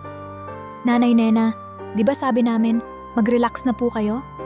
At sagot lang ng matanda, kaunting dilig lang naman, magagalit pa kayo. Sabay tawa at yakap sa kanilang dalawa. Sa mismong araw ng kasal ni na Damian at Cassandra, na ginanap sa maliit na chapel malapit sa mansyon, naging espesyal na bahagi si Aling Nena. Siya ang naghatid kay Cassandra sa altar, bilang tanda ng pagtanggap sa dalaga bilang bagong miyembro ng pamilya. Si Don Julian ang tumayong tagapagbigay ng sermon, at si Santi ang pangunahing saksi. Lahat ng kasambahay ay naroon, bihis na bihis, at masayang nakikibahagi. Si Lucy ay hindi nakadalo, ngunit nabalitaan nilang ipinagpatuloy nito ang trabaho ng maayos at nagpapadala ng pagbati mula sa malayo. Sa paglakad ni Cassandra sa aisle, suot ang eleganteng damit at bitbit ni Aling Nena sa braso, hindi maiwasang umiyak ng matuwa ni Damian. Naroon sa tabi niya si Enger, Lorenzo na kanyang best man, at tinapik siya sa balikat. Ayan na ang prinsesa mo, tol. Tumango si Damian at naramdaman niya ang kamay ni Aling Nena na ipinapatong ang kamay ni Cassandra sa kanya. Alagaan mo nang mabuti si Cassandra, anak. Bulong ni Aling Nena. At ikaw naman, Cassandra, andito lang ako lagi para sa inyong dalawa. Tumango si Cassandra nang may luha sa mata. Opo, nanay. Matapos ang napakagandang seremonya, nagtungo sila lahat pabalik sa mansyon para sa isang munting salo-salo. Simpleng dekorasyon lamang ang naroon, di tulad ng marangyang party noon, pero ramdam ang init at pagmamahal. Si Aling Nena ay binigyan ng karangalan sa pamamagitan ng isang toast. Tumayo si Damian, hawak ang kamay ng bagong asawa at itinaas ang kanyang baso. Para kay Nanay Nena, ang ilaw at puso ng aming tahanan. Wala kami dito ngayon kung hindi dahil sa kanyang walang pagod na pagmamahal at sakripisyo. Sa iyo, Nanay, taus-puso ang aming pasasalamat at pagmamahal. Sabay-sabay na itinaas ng lahat ang kanilang mga baso. Para kay Nanay Nena, sigaw nila. At si Aling Nena, na hindi napigilang maluha, ay tumayo rin at uminom. Para sa inyong lahat, na aking pamilya, Anya. Salamat sa pagpapaligaya sa isang matandang tulad ko ng ganito. Sa huling pagkakataon sa gabing iyon, nagtipon sila sa harap ng mansyon, sa ilalim ng mga bituin. Nakasandal si Aling Nena sa upuan habang pinagmamasdan sina Damian at Cassandra na magkahawak kamay, kausap si Don Julian at Santi. Nagbalik tanaw siya sa simula, kung paano siya api-apihan at halos mawalan ng pag-asa, at kung paanong sa isang iglap ay nagbago ang lahat. Napatingala si Aling Nena sa langit at nagpasalamat sa may kapal. Tunay ngang sa kabila ng paghihirap at pighati, may dumarating na biyaya at hustisya sa tamang panahon. Nanay, ano pong iniisip ninyo? Tanong ni Damian nang mapansing tahimik lang ang matanda. Ngumiti si Aling Nena at sumagot, "Wala anak, nagpapasalamat lang sa Diyos sa napakagandang pagbabagong nangyari. Parang panaginip, pero totoo." Hinawakan ni Cassandra ang isang kamay ni Aling Nena at si Damian naman ang isa. Totoo po, Nanay, at hindi na ito magwawakas sa panaginip lang. Sisikapin naming mapanatili ang kaligayahan at kapayapaang ito sa ating tahanan. Wika ni Cassandra. Tumango si Damian. Pangako, Nanay, pananatilihin namin ang respeto, pagmamahal, at kabutihan dito sa mansyon na ito habang buhay. At sa gabing iyon, sa mansyong minsang napuno ng dilim, at ngayon ay punong-puno na ng liwanag, sabay-sabay nilang pinagmasdan ang mga bituin. Bawat isa'y may ngiti sa labi at pag-asa sa puso. Isang bagong umaga ang nag-aantay sa kanilang lahat. Umagang hitik sa pagmamahal, pag-asa at tunay na pamilya. At